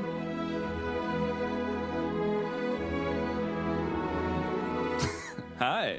One by one, the Sugar Plum Fairy brought in all the delights of her land. Hot chocolate from Spain. Because of what they did, which is kill the Rat King, the Sugar Plum Fairy is going to award them with all the delectable sweets from all across the land. Why does the Sugar Plum Fairy, queen of like Sugarland, have such a vested interest in the rat problem at that girl's house? And it's at this point in the story where the writer sort of decided, that's probably enough story. We've been going pretty hot and heavy with the story so far. So I think we're gonna need another solid hour of just dancing to balance it out. At the end of it all, the Nutcracker and Mary fly away. And that is the story of the Nutcracker. Okay, so the dancing was very cool. The sets were very cool. Costumes, cool. That one costume change, sick. In terms of story, though, there's really not much there. Most of it is dancing. So I am curious as to how they're gonna fill a 2-hour movie that, to my understanding, has no dancing with this story. Well, see, that's where I was wrong, because this movie actually does have dancing. And to answer the rest of that question, they just sort of disregard the original plot. They did not care at all. After some more research, it actually turns out this movie has a few different titles. Some sites call it The Nutcracker, others The Nutcracker in 3D. My DVD calls it The Nutcracker, The Untold Story. You know a movie's gonna be good when they have to change the title a bunch of times, like an airline changing their name after a big crash that ruins their public perception. Dude, no one wants to watch The Nutcracker. That movie sucks. Oh, this isn't The Nutcracker. This is The Nutcracker, the story, one that you've never seen. The Untold Story is kind of a funny title because in a way it's admitting that it actually has nothing to do with the story of the Nutcracker. It'd be kind of like if they released a biopic about Albert Einstein called Albert Einstein, the beautiful mind of the world's smartest polar bear. Speaking of Albert Einstein, Drosselmeyer in this movie is Albert Einstein. What's the matter, sweetheart? No. He doesn't look like Albert Einstein. He is Albert Einstein. But what about Uncle Albert? This movie starts with Uncle Albert stopping his horse-drawn carriage to wave at an orchestra who completely ignores him. I'm late again. Hurry! Mary and Max will be waiting. Hurry up, we've got to get going. I really thought they would wave back. That was so embarrassing. Uncle Albert's on his way to Mary's house where he'll be babysitting Mary and her little brother Max while their parents are at the palace ball. But it's Christmas, and everybody should be together. But I told you what an honor it is to be asked to sing at the palace ball. Try and calm yourself, Louise. I better go to the little girl's room. Okay. Why did you say it like that? The little girl's room. Is that some kind of inside joke that you guys have? I better go take a whittle piss. On his way, Uncle Albert says something kind of strange. I have the strangest feelings that we are being followed. I'd better check. We are not being followed. Which is even stranger when it later shows an army of rats crawling into their house through the sewer. So they were for sure following him. Albert Einstein did lead the Rat King directly to this little girl. Are you leaving already? Is Christmas over? Did I miss it? I asked you to be here at 5. I like the insinuation that Albert Einstein has nothing else going on in this movie. We'll have to leave our kids at home while we're at the party, but who can watch them? Well, we're clearly rich. Maybe we could hire a babysitter. No, how about legendary physicist Albert Einstein? What? Merry Christmas! Mary's pretty down that she won't get to spend Christmas Eve with her parents, but maybe Uncle Albert's presence will make her feel a little better. I hope you will let me make it up to you. Whoa! What do you want, boss? I said tree, and don't call me boss. That's a great laid off my mind. And don't talk to the children. Why isn't he allowed to talk to the children? Is that guy dangerous for children? Who is that guy? And he's gone. Okay, well, I'm stoked to see what Uncle Albert brought. I mean, Drosselmeyer had some pretty insane inventions. Imagine what Albert Einstein could come up with. Voila. It's beautiful. Oh, cool. A dollhouse. No, thanks. That's awesome. I thought he was gonna bring a black hole. That dear fellow is named Gielgud. He escaped the circus to join a prince's court. You're making that up. Yeah. They're dolls. That is what you do with dolls. Meet the Nutcracker. I call him NC for short. Cool. I don't know why they felt the need to try to give him like a cool nickname in this movie. I guess it's their way of trying to like make the Nutcracker cool for today's kids. And kids these days hate full names. And they didn't just stop there to revitalize old NC, no. Just like the original, NC is a hideous creation of wood and some sort of dark magic. But unlike the original, NC is not a nutcracker. You know how every nutcracker ever looks? You stick a nut in their little mouth opening and there's a little lever and you crank it. Not NC. His entire jaw unhinges like a snake. He's also got this kind of, I really hope they haven't found the victims look in his eyes that is very unique. All right, children, supper time! Uncle Albert rushes the children off to dinner, but Max immediately stops to tie his shoes. Then he decides, man, all that tying my shoes really wore me out, but dinner's all the way in the other room. If only I had, I don't know, like 3 walnuts. Perfect!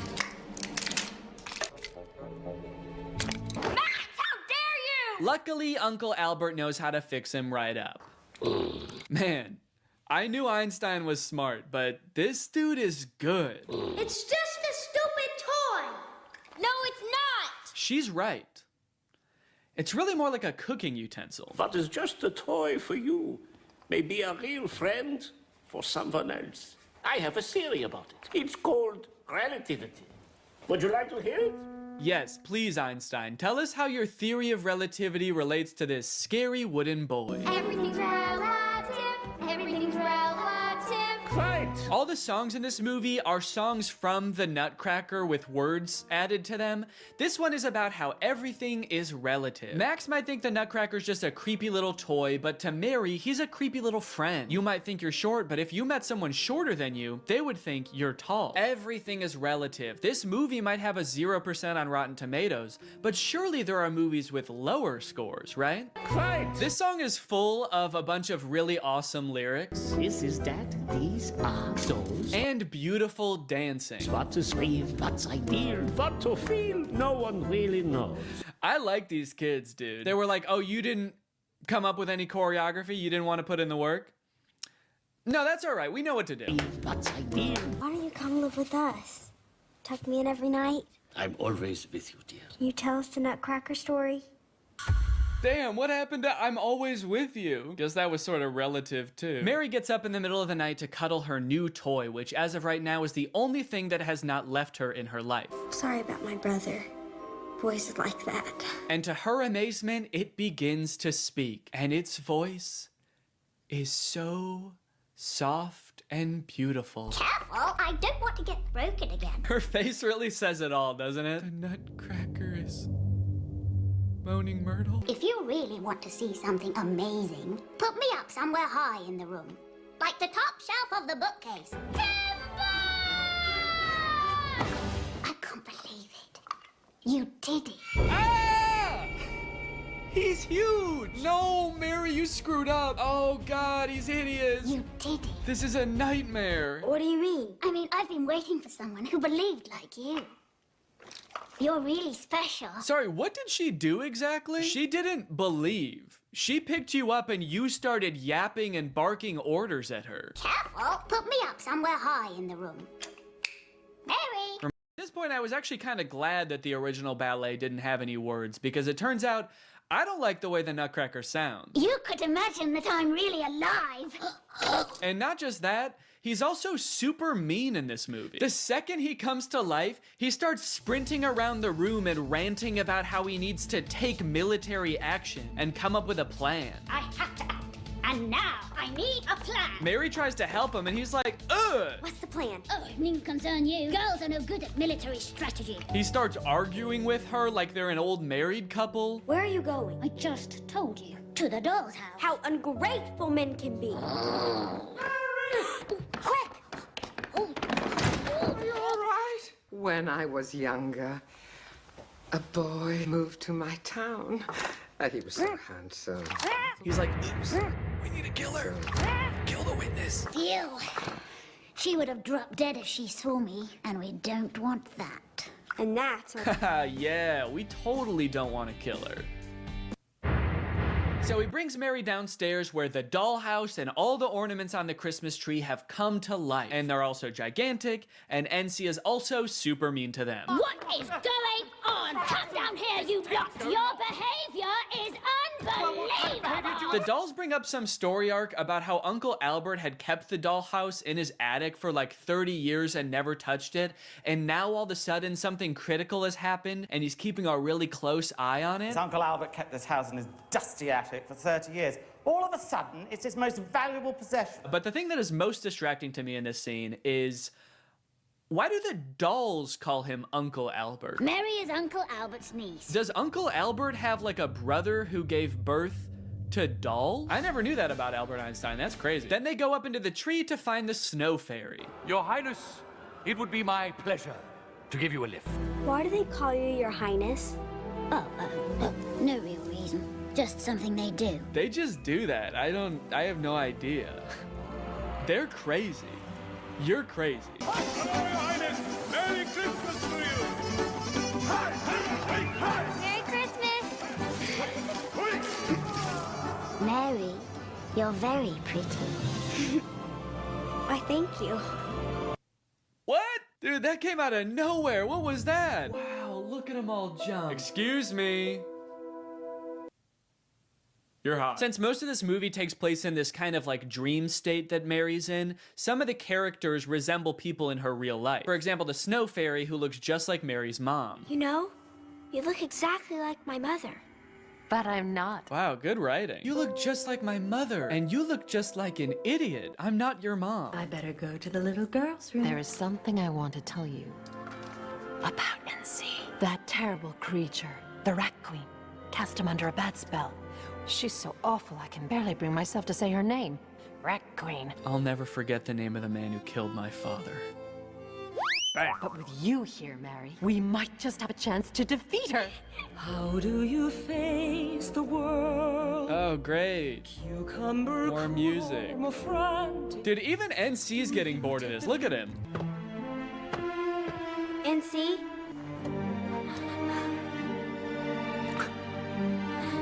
You're a boy. Ugh, don't look at me. I'm hideous. I'm some kind of handsome little boy, not a scary wooden doll at all. Not just a boy, a prince. So NC is actually the prince of some kind of faraway kingdom who was cursed by the Rat Queen to look like a hideous nutcracker. Did the curse also, like, make him super annoying, or? You did it. What did she do?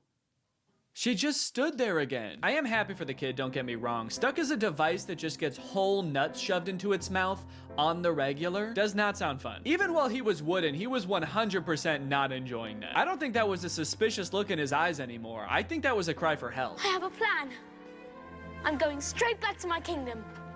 No, maybe I should wait. Great plan. Is the prince all right? I'd recognize him anywhere. So, he's alive. We gotta go tell the king. Well, I guess the little rats are just gonna go scurry off on their little rat feet to go tell the king and queen.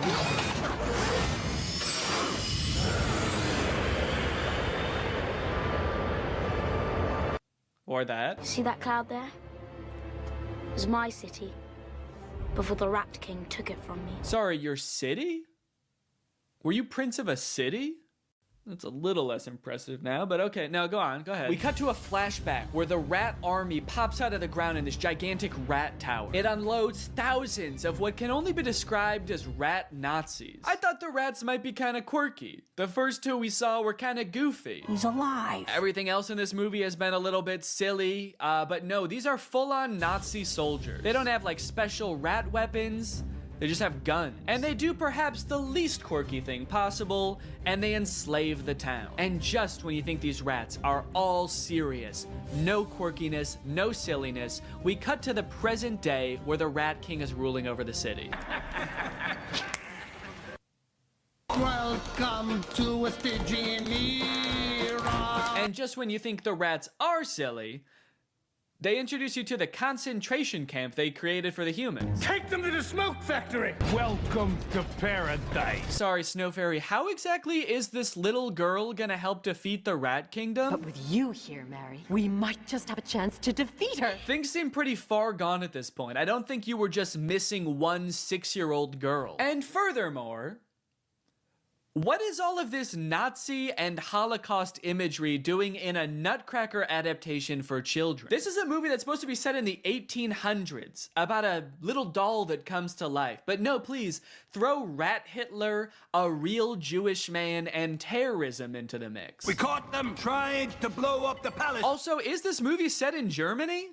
It's got Albert Einstein in it, but he's the only person with a German accent. You appear to be slipping, old gal. Your spell on the prince is broken. He's alive. Well, yeah, I don't know why you didn't just kill him. It's kind of a vague gesture to just turn him into a nutcracker that can turn back into a real boy if a little girl so much as holds him. You did it. The Rat Queen recurses NC and then sends an army to knock over the Christmas tree, which immediately wakes Mary up. You know what's weird? Why does NC even have a different voice when he's the Nutcracker? He's just like a drastically different being altogether. He's rude. Why couldn't he have just been voiced by the kid the whole time and like nice the whole time? Now, it might seem like the whole thing was just a dream, but everything that happened in the dream has actually happened in real life. The Christmas tree did fall over.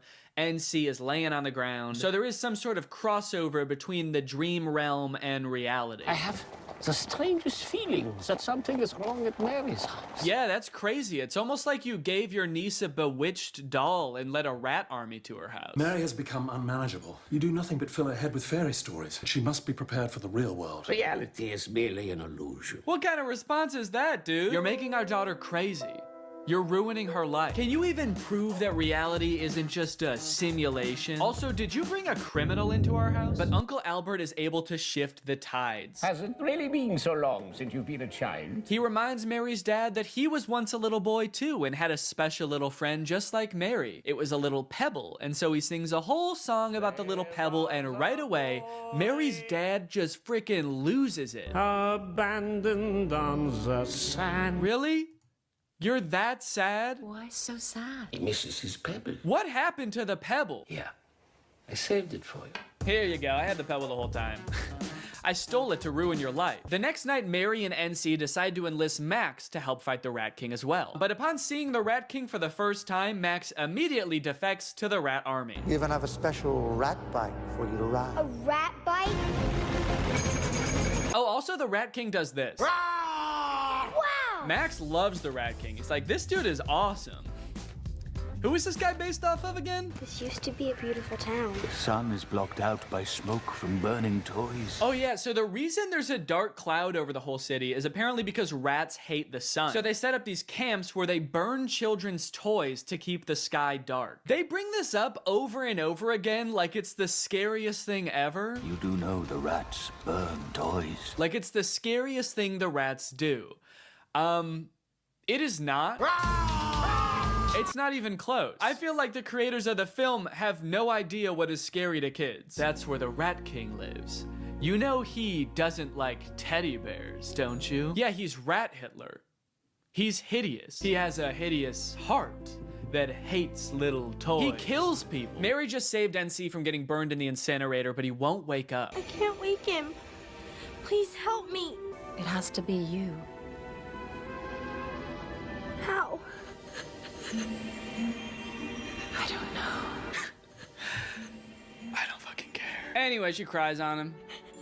You did it. That does the trick, I guess. Then this very long and explosive battle scene takes place between the rats and the humans, and I'm struck by how high budget this movie is. They really thought they were hitting a home run with this one, dude. This is crazy. This movie cost $90 million and made an 8-figure profit. That's right. This movie made negative $73 million. What do you want us to do? Sewers. Can we get through the sewers? Through there. Oh, then I'll go. You're not you, Miss anywhere. Mary. That's the NC I know, dude. So charming. Sit down! Hide in this elevator! I've got a plan. I'm not afraid of you. Okay. You should be a little afraid of him. After all, he burns children's toys. Are you going to tell me where the prince is? Shall I bite your fingers off? Imagine renting this movie because you and your kids really love the original ballet and you thought this was similar. And now you're just praying to God that they get to the land of sweets soon. But they never do. This movie ends with the Rat King and Queen being defeated, Mary waking up, and Uncle Albert introducing her to his new neighbor. Mary, I would like you to meet my new neighbor, Nicholas Charles. They call me NC for short. This ending seems to be a resolution of sorts to all of the characters. It seems like all of their questions are answered. And don't get me wrong, I am so happy for them, but could one of them explain it to me? And so the day was saved, and Uncle Albert actually went on to win a Nobel Prize in physics. Okay. Oh, okay, well, you're welcome. No. Finally!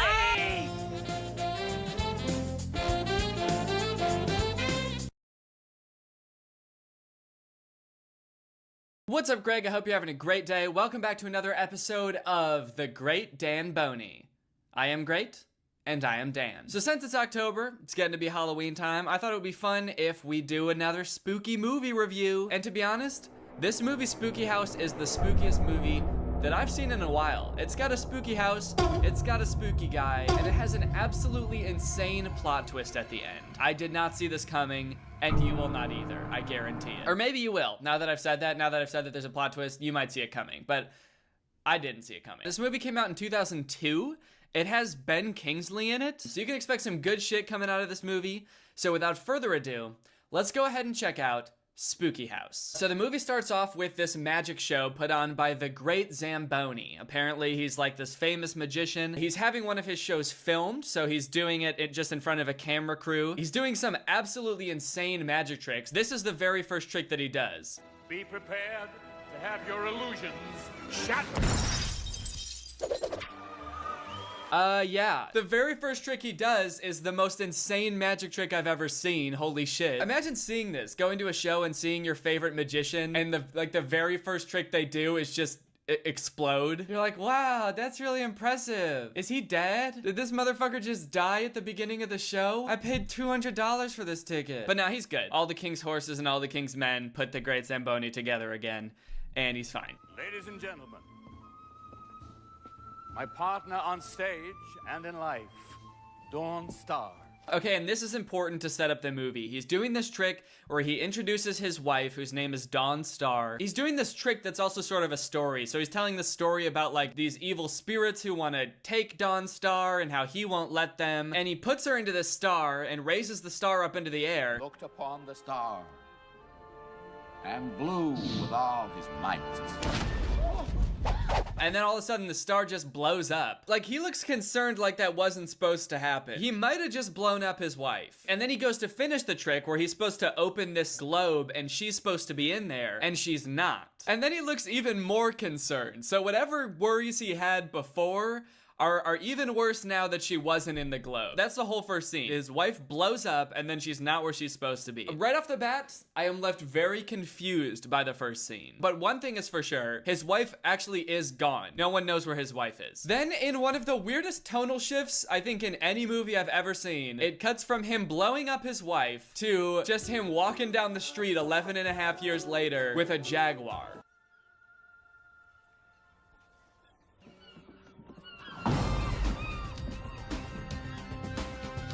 Just not a care in the world, just walking around outside with a Jaguar in public. People are like jumping out of the way, they're all scared. They're like, holy shit, it's a panther, right? Is that even legal to do? Can you just walk around with a jungle cat? Seems like that shouldn't be legal, but there he goes. Just with this nice, delicate gold chain walking around his murder animal after he killed his wife. So I guess they, you know, they have a lot in common. If you're watching closely, you'll see someone ghostly. A spooky kind of guy. And I think one of my favorite parts about this movie is that during this scene, they're playing a theme song for the movie. This movie has a theme song. He's a little creepy, always acting freaky. Everybody wonders why. So you know this movie's about to be fucking awesome, right? He's a little creepy, might have blown his wife up. He's a creepy kind of guy. Also, I don't know if anyone can relate to this, but the tune of this song reminds me of that Vine that's like, if your name is Junior and you're really handsome, come on, raise your hand. Does anybody else get that reference? So the Great Zamboni is one of the main characters of this movie, but the actual main character is this kid, Max. He's the littlest one in this group of friends that the movie follows. And while all of Max's friends seem to have like loving families, Max is a little bit different because he's an orphan. And apparently the day after Halloween, November 1st, the DCFS or whoever is going to come take him away and put him in an orphanage. And to be honest, he is a little bit of a downer about the whole thing. Like, he's kind of putting a damper on everything. Hey, Mom. Prescott, Yuri, and I want to go to the clubhouse. So can you watch Max and Zoe? I'm gonna go to the clubhouse. Us too. And besides, Princess is there and I have to feed her. I wanna go too, because they're taking me away soon. Damn, Max, I get it. You're gonna get taken away soon. You don't have to make everyone else sad, too. The movie never explains this. I don't know where he's living right now. They never say what he's doing now. I don't know if he's just, like, living on the streets and DCFS is coming soon to take him away.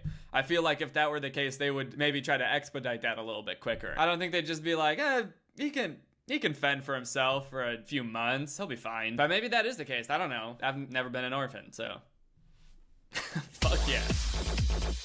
Okay, these are the villains of the movie, basically. They're like the bullies in town. They're always bullying the main group of kids. And they're also thieves. They work for this, like, mysterious woman who just hires, I guess, like, high schoolers to be thieves for her. So in this scene, they've just stumbled upon this van, which is parked outside of the great Zamboni's house, who's the magician from earlier, and they're gonna steal the coffin that's inside of the van. There's a dead guy in here.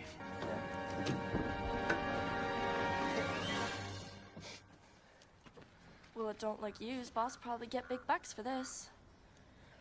Okay, does anyone have a match? So they steal the coffin and then light the whole van on fire. Doesn't that seem a little bit drastic? Imagine if robbers did that in real life. Like every time a robber broke into a house and stole like a TV or something, they just lit the whole ass house on fire. Doesn't that kind of draw more attention to the crime scene? You get mugged, the person steals your wallet and then lights you on fire. That's how it goes. That's how robberies work. You gotta destroy the evidence by lighting the evidence on fire for everyone to see.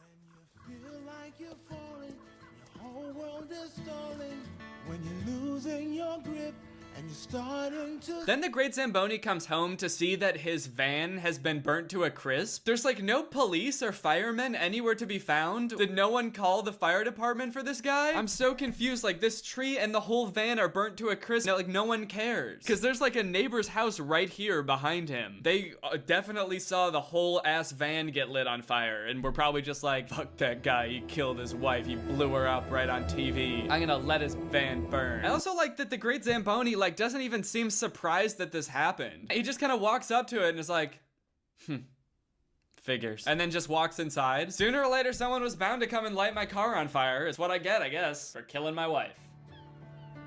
When life's passing you... Hey, Maxie boy. Look what I got for you. You can have it. Come on, Max. Pouting isn't going to make you feel any better. Go away. So the movie kind of just sets up that everyone's kind of sad. Max is sad because he's lonely and he's going to get sent to an orphanage. He doesn't have parents. And the great Zamboni is sad because someone just lit his van on fire. Also, one thing that's weird about this movie is that the kids seem to own a houseboat. There's lots of scenes where they're just like hanging out in this colorful kid zone that's just a houseboat. It's just docked at a pier. And this is just like the clubhouse where they hang out. So I don't know how this group of kids got together, one of whom is an orphan, got together and like bought property. But I mean, shit, props to them for doing that. That's pretty tight. And if I was a kid and I saw this movie, I would be extremely jealous of this clubhouse. Oh, they also have a pet goat. One of the girls in the group of kids has a pet goat and her name is Princess. The movie starts to pick up when Max and his friends are walking the goat one day and the bullies come and steal their goat. And then the goat kind of gets away and runs off and the kids have to go find it. And eventually they do find it, but right as it's running into the spooky house, it jumps through the window of the basement of the great Zamboni's house. Oh no! Princess is going into the spooky house! I guess it's sort of seen as like the town haunted house. It's like this creepy house where this mysterious man who may or may not have killed his wife lives. So there's a spooky factor there and everybody calls it the spooky house.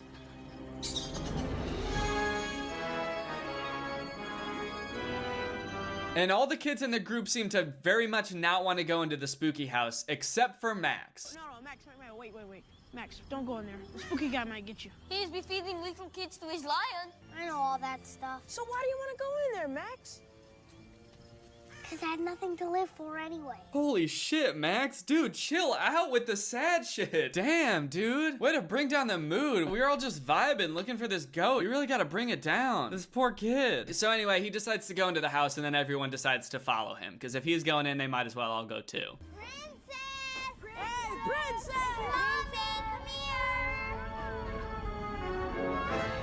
Uh-oh. What's he doing up there? He's just like watching them go into his basement, just kind of vibing, casually watching kids break and enter into his house. Huh, that's interesting. I would call the police, but they won't come because they hate me.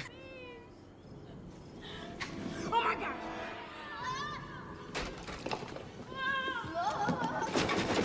It sounds like they're jumping to their death in there. They're like, ah! And then there's like crashing noises.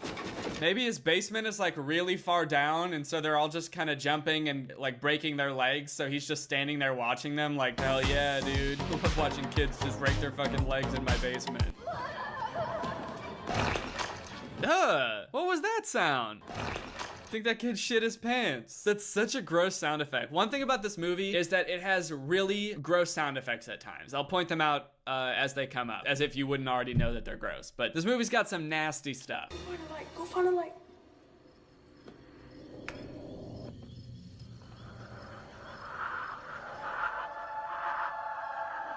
Okay, wow. That's the brightest laptop in the world. Look at how it's emitting light. It's in like a straight beam, like a spotlight. If a laptop was as bright as a flashlight, then wouldn't looking at it feel like staring into a flashlight? Why would a laptop ever be that bright? Especially one in 2002 when this movie came out. They got that new retina display, the type of display that burns your retinas. Okay, so they're in the house and they're looking for the goat. Somehow they end up upstairs. They had to walk upstairs and then open a door to get upstairs. So I don't know how the goat could possibly be up there. Spoiler alert, it is somehow. So now they're walking around the spooky house. Weird stuff is going on, like this creepy cuckoo clock.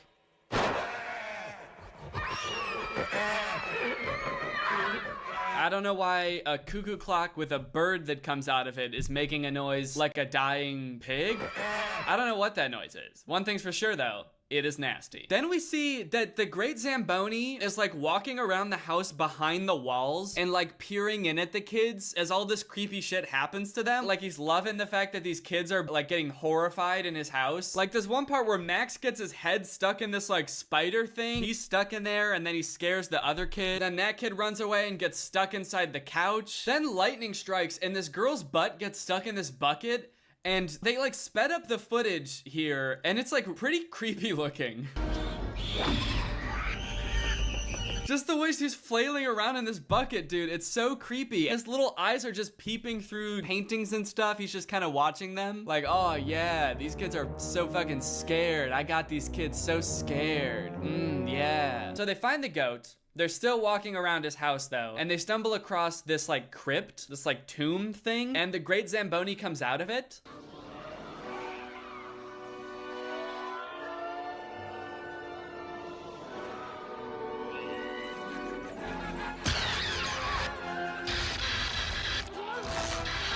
And now he's trying to scare them with lightning. He's trying to electrocute the kids. I don't understand what this Great Zamboni dude is doing at all. This whole scene, I don't understand what his motives are. He's like watching the kids get scared, and then all of a sudden apparently he's like, oh yeah, watching these kids get scared is so fun. Anyway, I'm gonna go to sleep now. And then he goes back and goes to sleep in this weird crypt thing. Does he want the kids in his house? Does he like watching them get scared? I don't know.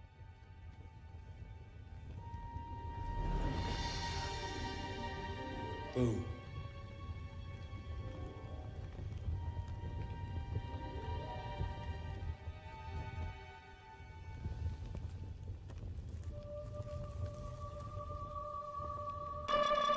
Huh? What? It's a fake mustache? This dude is weird, man. That's the thing I like about this movie, is that there's so many different twists and turns that you're not expecting. You weren't expecting him to start trying to electrocute the kids. You weren't expecting his mustache to be fake. What else is gonna happen? He closes his crypt, but then Max opens it back up and sees that the crypt is actually not like a real crypt. It's just a hole that has stairs that leads down into a different area. So Max goes down there and finds the Great Zamboni just like chilling down there. Not to tell anyone about this room or me. The magician never reveals his tricks or himself. Now go. This place is wasted. This is a great place for a kid to live. With all the cool costumes and really great toys. So that part's weird. After Max and his friends were basically like traumatized in this house of horrors, Max is like, I think I want to live here. This would be a great place for a kid to live. If only you knew like an orphan or anything that needs a house. Isn't this house horrifying? He like switches to wanting to live there so fast. The next day, the kids do some research about the Great Zamboni. They find some articles that make it look like people really do think that he killed his wife. So this article says, magician's wife vanishes mid-air. Alexander York, the Great Zamboni, a renowned magician and master illusionist, has been arrested for the disappearance of his wife, Dawn Star. So he was at the very least arrested. Magician swears he loved his wife. Oh, spectacular trial ends in hung jury. I like that the headline is, magician swears he loved his wife. Like that is the only evidence they need. Your Honor, I love my wife. And the jurors are like, well, that's it. I mean, it doesn't matter that all the evidence points to him killing his wife, right? Because he says he loved her, so he's innocent. Your Honor, we find the defendant innocent. The only thing this man is guilty of is loving his wife. Why? Could you show me a magic trick? No, Why? Are you scared real magic might happen? there's no such thing as real magic. What about your wife then? She ran away. She ran away. Okay, we can watch back the video of the star blowing up. I didn't see her like running away from the explosion as it was happening. She didn't run away. You could maybe say that she disappeared if you want to say some like real magic shit happened, but she didn't run away. Anyway, as you might have guessed what happened in this movie, since this kid is an orphan, a little bit of a bond starts to form between this kid and the Great Zamboni. He cuts his finger here. Great Zamboni goes to get him a band-aid. There's the world's longest scene of a kid putting out a band-aid that I've ever seen.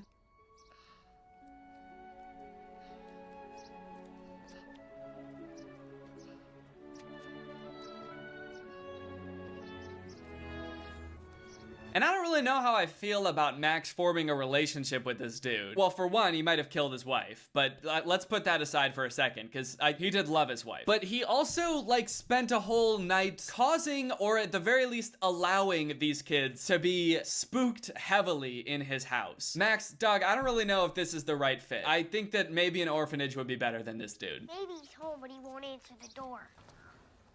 Oh no, the jaguar's tail is stuck in the couch and it's really hurting her. Then there's this scene where they go to visit the Great Zamboni and he's not home, and they look in the window and his pet jaguar's tail is stuck in the couch. This is like a big plot point for some reason. We have to save his terrifying jaguar from the couch, and the jaguar's like roaring in agony as its tail is just ever so delicately placed under the couch cushion. I'll help you.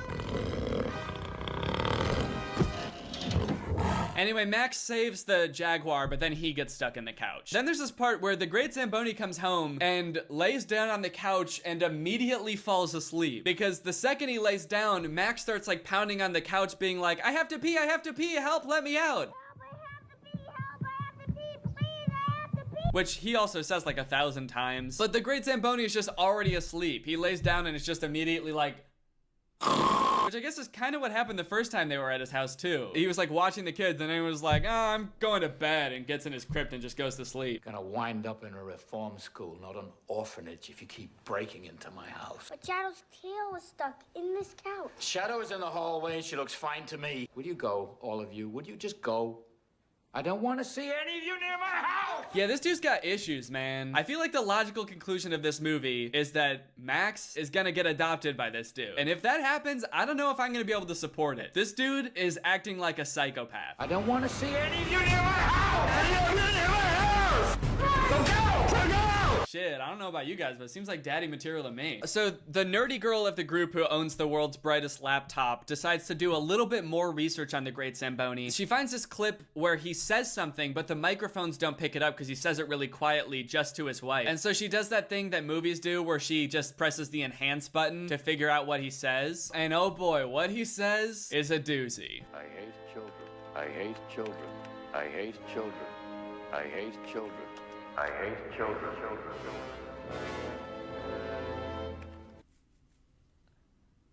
Huh? Okay, so this is like this critical moment. It's like in the middle of when he's recording a performance of his magic show. He's got his wife, he's about to do a trick, and you're telling me he just mumbles? I hate children. And then just like continues on with the trick? What a weird thing to do. Why is this guy so weird? Like in the middle of a performance, he's just like, by the way, I hate kids. Anyway, my wife is gonna explode now. I don't know. I don't understand this part at all. But this whole thing does make Max very sad. I don't really know why. I guess in his eyes, they were like bonding and he saw maybe a potential new home so he wouldn't have to go to the orphanage. Literally in the previous scene, he was just screaming at them, telling him to get out of his house. Go! I don't know what he thought they had or like where he got the impression that he liked kids, but I think it's been pretty clear the whole time that he fucking hates kids. Yeah, Max seems pretty worked up about this. He's just like longingly staring out the window now.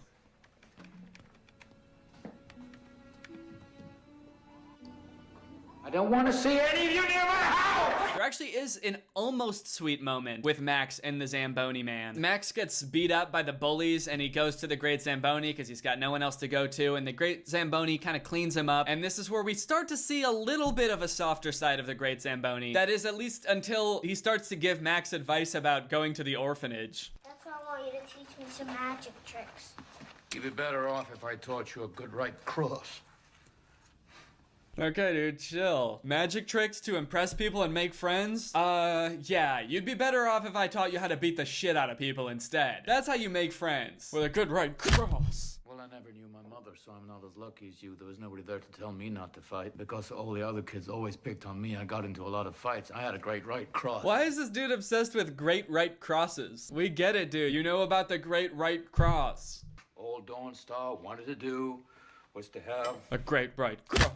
People used to tell me I'd make a good father. But she was the only one woman I ever wanted as a wife. What I said to her that night was the cruelest thing I could ever say. He's admitting that he did say, I hate children, right before she ran away, and that was the last thing he ever said to her. That really did happen. That is so weird. This is like one of the most bizarre characters in the world. I don't understand his motives at any point in time. Do I understand what this character is thinking or doing?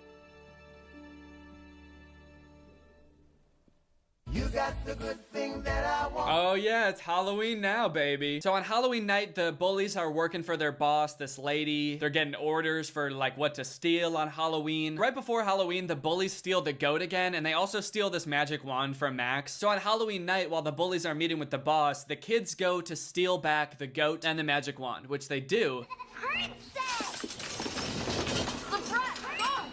But then the bullies start chasing them, and they chase them all the way to the Great Zamboni's house, where we're gonna get yet another crazy scene of people running through the Great Zamboni's house.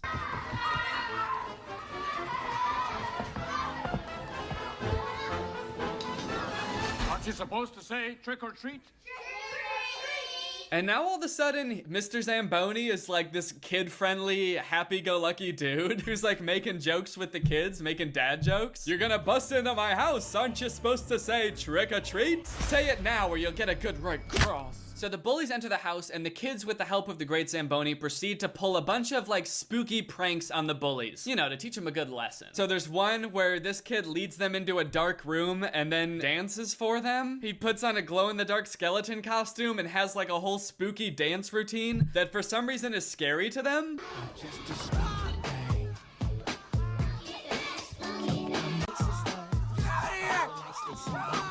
Then this girl goes and hides in a pumpkin, and the bullies are like, wait. Instead of just opening the pumpkin and pulling the girl out, let's all stab the pumpkin. They're like, I think we've been thieves long enough, actually. I think it's about time that we graduate from stealing goats to, fuck it, murdering kids. Let's do it. Let's stab this girl 15 times. So they do. But because the whole house is magic or whatever, everything is like a prop thing, she's not in there, obviously. Imagine if it was.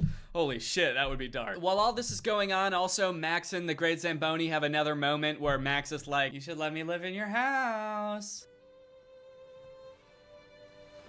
It's a nice comfy bed. Cool ceiling too, I like it. It's a great room for a kid to have.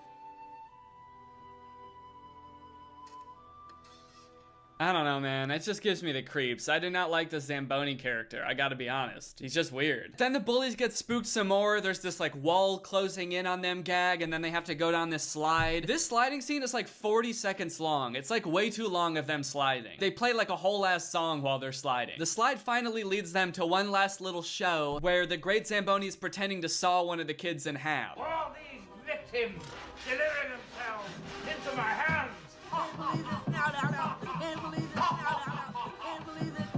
What was that? What is that? Did they just repeat the same clip 3 times? What is he even saying? Is he saying, can't believe this now, can't believe this now? Why did they do that? Why did they pick that shot and repeat it 3 times? That's so weird. And then the last thing they do is the bullies run into this room that's like this hypnotism torture chamber. It's like this swirly thing on the wall, and the Great Zamboni turns on the room and they just start spinning around and going insane. That's kind of fucked up. It kind of seems like they're really going insane in there. Why does the Great Zamboni even have this room in his house? Is there a practical use of this room aside from torturing people? Okay, so that all gets solved, and now we're at the end of the movie, the resolution, where everything's gonna be made right. The Great Zamboni decides to come back to the world of magic after being gone for so long. I kind of figured that he was gone because no one wanted to come see him anymore because they all thought he killed his wife, so I don't know why that has changed, but he decides that he wants to do magic again. For some reason, people now want to come see him again. So he does this trick where he says he needs a volunteer. He picks Max out of the crowd as a volunteer, which is kind of sweet. And then he does this trick where Max gets in one of these rockets, rockets, and his Jaguar gets in the other rocket, and then they spin around a bunch, and then Max actually comes out of the other rocket. So they switched places, and everybody cheers like it's this great trick, and Max is happy. And then, of course, as we all predicted, this happens. This afternoon, before coming to the theater, I signed the official adoption papers that give me the great privilege of becoming Max's father.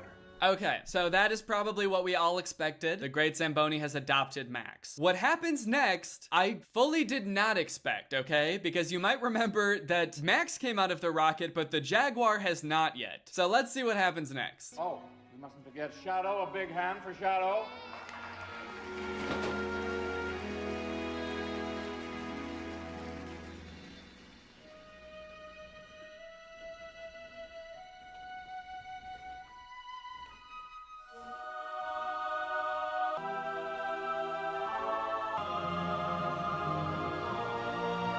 Dude, what? Huh? What? What? Dude, explain that. No. Please explain this to me, someone. I do not understand this at all. The Jaguar, the whole time, was Dawnstar, his wife. I'm so confused about how and why that is. First off, the whole movie, they make it seem like this dude isn't really magic. There's no actual magic in this movie. It's all sleight of hand. Like, all the things in his house are just like, you know, things popping out. All of his magic are very basic sleight of hand tricks.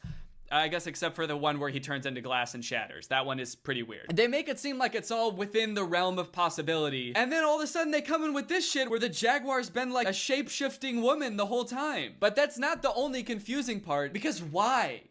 Why did that happen? I have to assume that the Great Zamboni didn't know that Dawnstar was the Jaguar, because for the whole movie, he treats it like a Jaguar. It shows him at home by themselves several times, and she stays a Jaguar. Like, she doesn't transform back into a woman when they're alone. He even calls her Shadow when they're alone. There's one time in the movie where he's like, well, Shadow, it's just you and me in the house.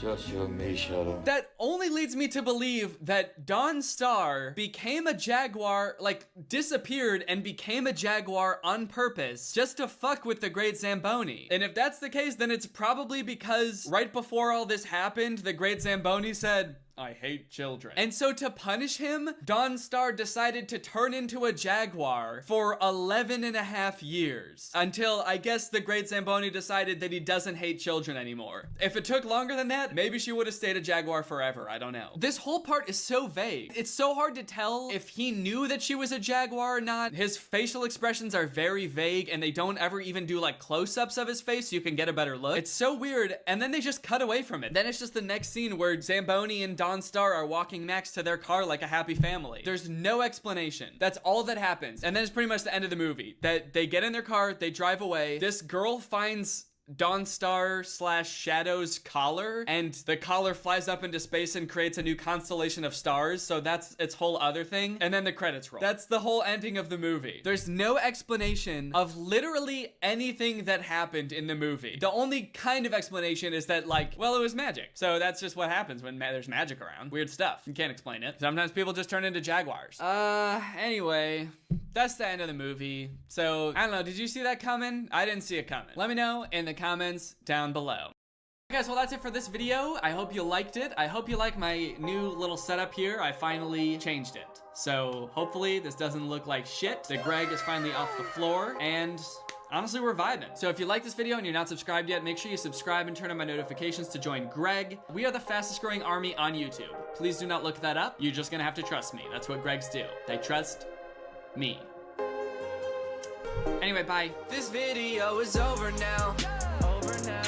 Go find something else to watch, or just watch this video. I know we had a lot of fun, but you can't stay on this end screen forever. No. This video is over now.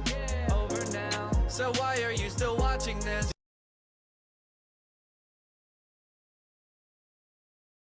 You need to get a girlfriend, and lucky for you, they've just released a virtual one. She's the perfect partner for you in every way. She even misses you when you're gone. She really misses you. She'd do anything to make sure you never leave her again. Anything.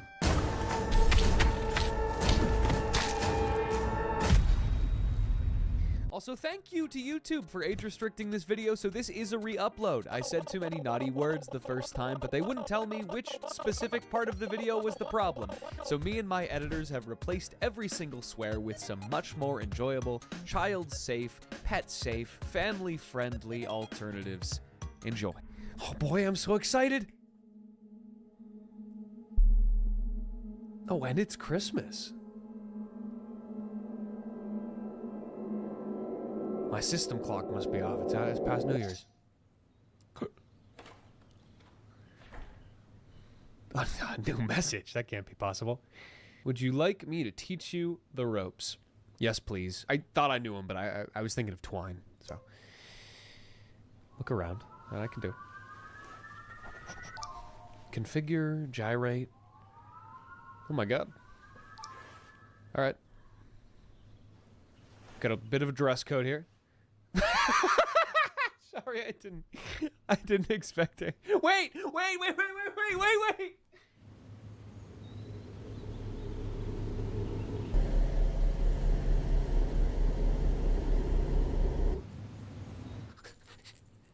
I don't know. I was kind of excited to do that, but looking at him, he just looks so genuinely unsatisfied in life. Just generally unhappy. Look, I went through all of this to match you, bro. I went through all of this to match you. All right, what's next? I don't know how to... Oh, right, messages, huh? Oh, interact. Okay, click it. Click and E. What are you doing here on the bed? You should be under the bed. Okay, that was it. I just wanted to look at it. I didn't want to do anything. Ugh, always too busy to take out the trash. But I'll get to it this time for sure. Now, when exactly is cleaning day? Yeah, this is slobby stuff, man, that you let your trash get that tall. I just keep it thin and wide, spread across the entirety of the floor. I like to make sure my Uber Eats bags are spread wisely so I know when the intruders are here. Airplane.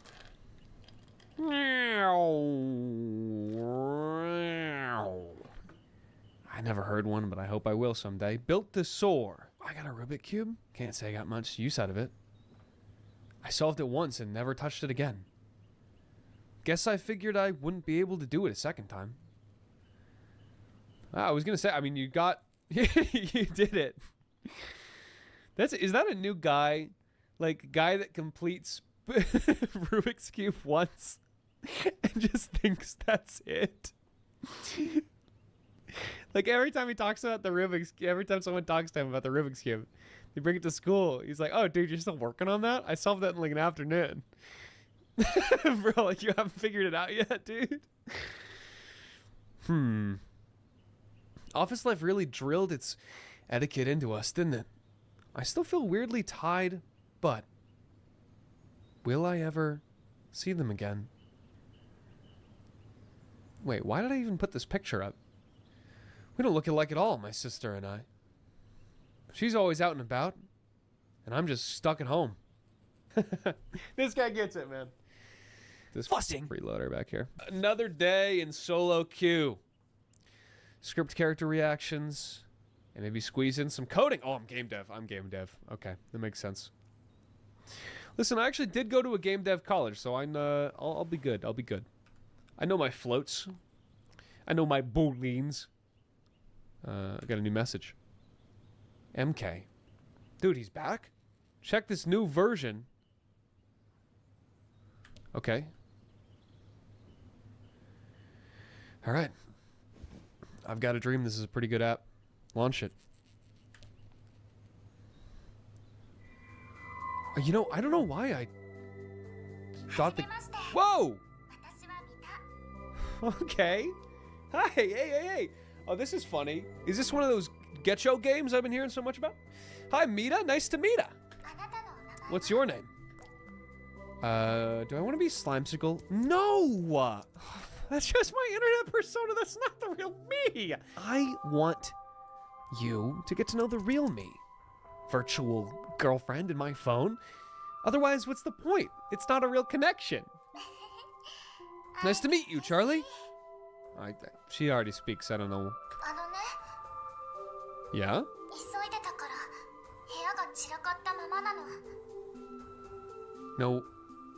No worry. I mean, I just got here. Sure. Help you tidy up.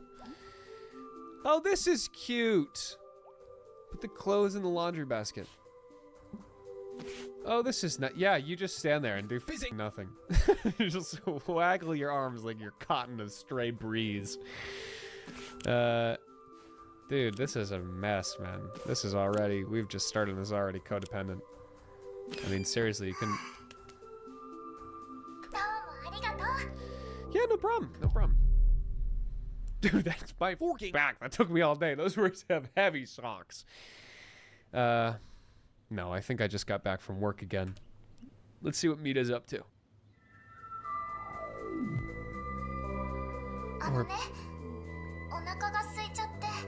Okay, can you like cook, you want to cook yourself something or? Okay. Oh, sure, yeah. Buy the required ingredients. I know nothing about you, Mita, except that I showed up at your house and you started telling me to like take care of your chef. I don't know. Yeah, chicken soup ingredients, easy. I was making a grocery list in my head. All right, I don't know you well, but I'm gonna do this right. Yeah, let's cook it together, sure. Chop the veggies.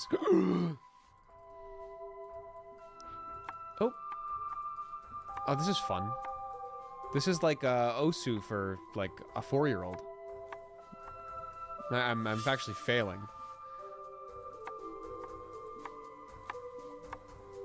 Still freaks me out that potatoes have thousands of eyes.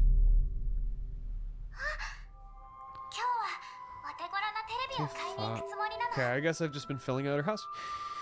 Yeah, that sounds fun.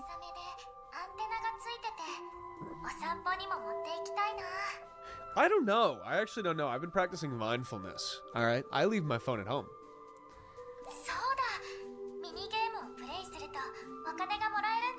I wish you mentioned that before I spent me and my mother's estate on cleaning up your fudging mess here.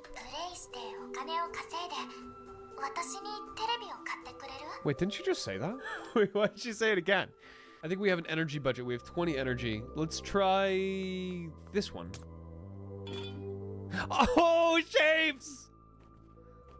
I love shapes.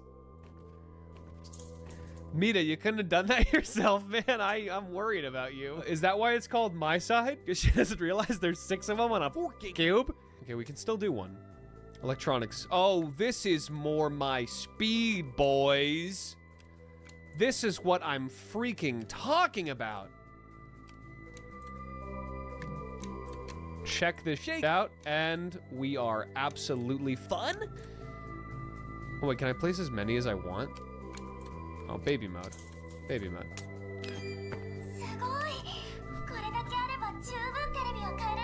Great! I got you, let's see, a small TV, huh? Here you go. It's really small. Yeah, no worries, Mita. No need to get a job like the rest of us. Mm-hmm. Oh my god, day 10, okay. Hi? You seem like a little anxious. Okay. Sure.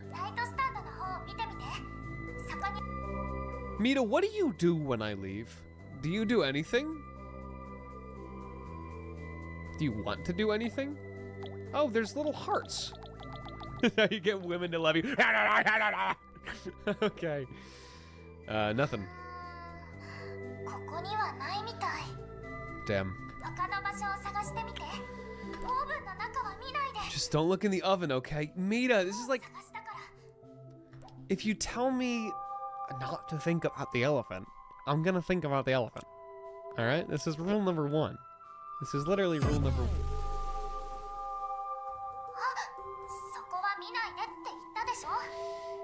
Okay, that's just a chainsaw.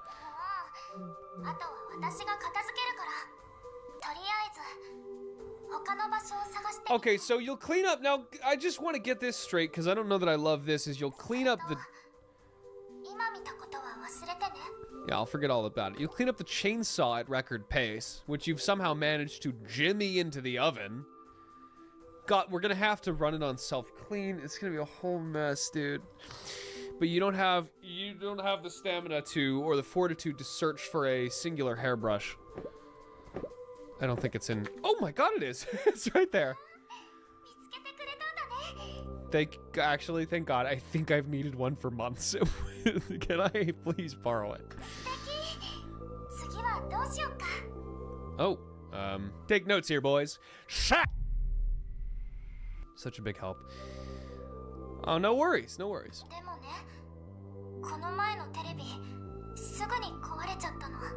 Okay, that was quick.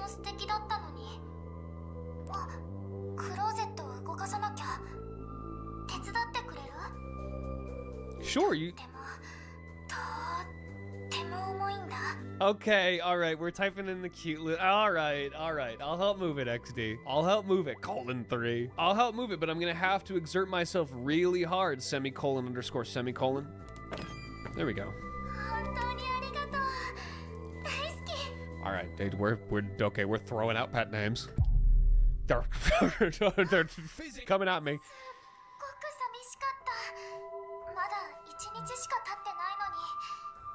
It's only been a day, but I've missed you so much.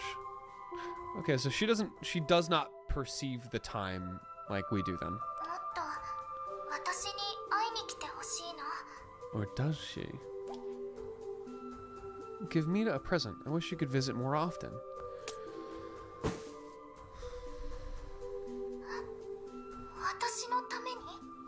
That's right. That's right. I had to sort 9 cubes to get that, so you better really appreciate it. Not a problem. Not a problem. No, it's totally okay. I actually don't know what it is. And I never will. Mm-hmm.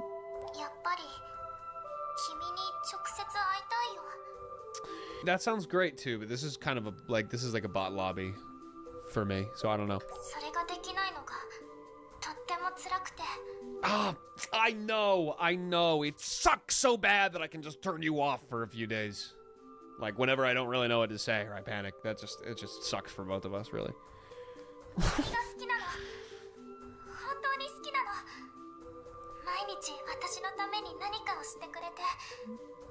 Oh yeah, of course. I mean, there's I don't know what else you're supposed to do in this app. Oh, that's sweet. I mean, I'm not trying to push it. Could I have like 2,000 crimson petals so I could try and pull for an SSR Mida, dude? Like. Oh, okay. Yeah. What's up? What's up? What's up? What's up? Mina, what the phone just happened?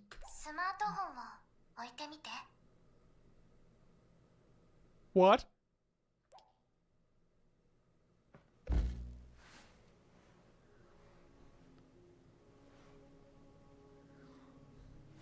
What? Where am I? This place looks familiar. Wait, I'm in the game? Oh, dude, I didn't think I would just... Oh, no. Can I go check the oven? Mina? Let's see what she's been up to. Just take pictures of herself in the camera. I don't even know what that is. Oh, it's Christmas too. Hello. No, it's dude. Run. Oh man, it looks like they've got some really interesting reading here. Yeah, I don't know. I don't have to pick up that physics book to know that no matter what, I'm falling for it. Mida? What the frog? Dude, what in the... Mida, I don't know how the time dilation works when I close this app, but when did you get a master's in 3D hologram technology? Okay, Rick, turn it on. Find the required objects and place them on the scanner. Okay, does it say what objects are required? Spoon, pencil, and a bow knot. Sure, this is a pencil. Good day to know my knots. Pencil, there you go. Really did not expect to just be flung straight into this. I'm a little worried. A spoon would be in the kitchen, right? Check the oven, check the oven. Doesn't look like I can. Okay, spoon, knives. Great, there's a knife missing. That's always what you love to see. Maybe she just owns 3. There's a spoon. And a bow knot. Okay. Listen, as an Eagle Scout, I'm not looking for a clove hitch. I'm not looking for a square. Bow knot. It's a lollipop. Oh, there we go. Dude, what actually is that? I don't know what that is. What is that? The Black Lotus? What is that? Oh, what is that? What is that? Like, I don't know, man. There's a particular way it puckers at me that I'm not sure. Ready to run? Yeah, no, I think I am. Do I press this again? Okay, let's give it a shot. 1.9 version.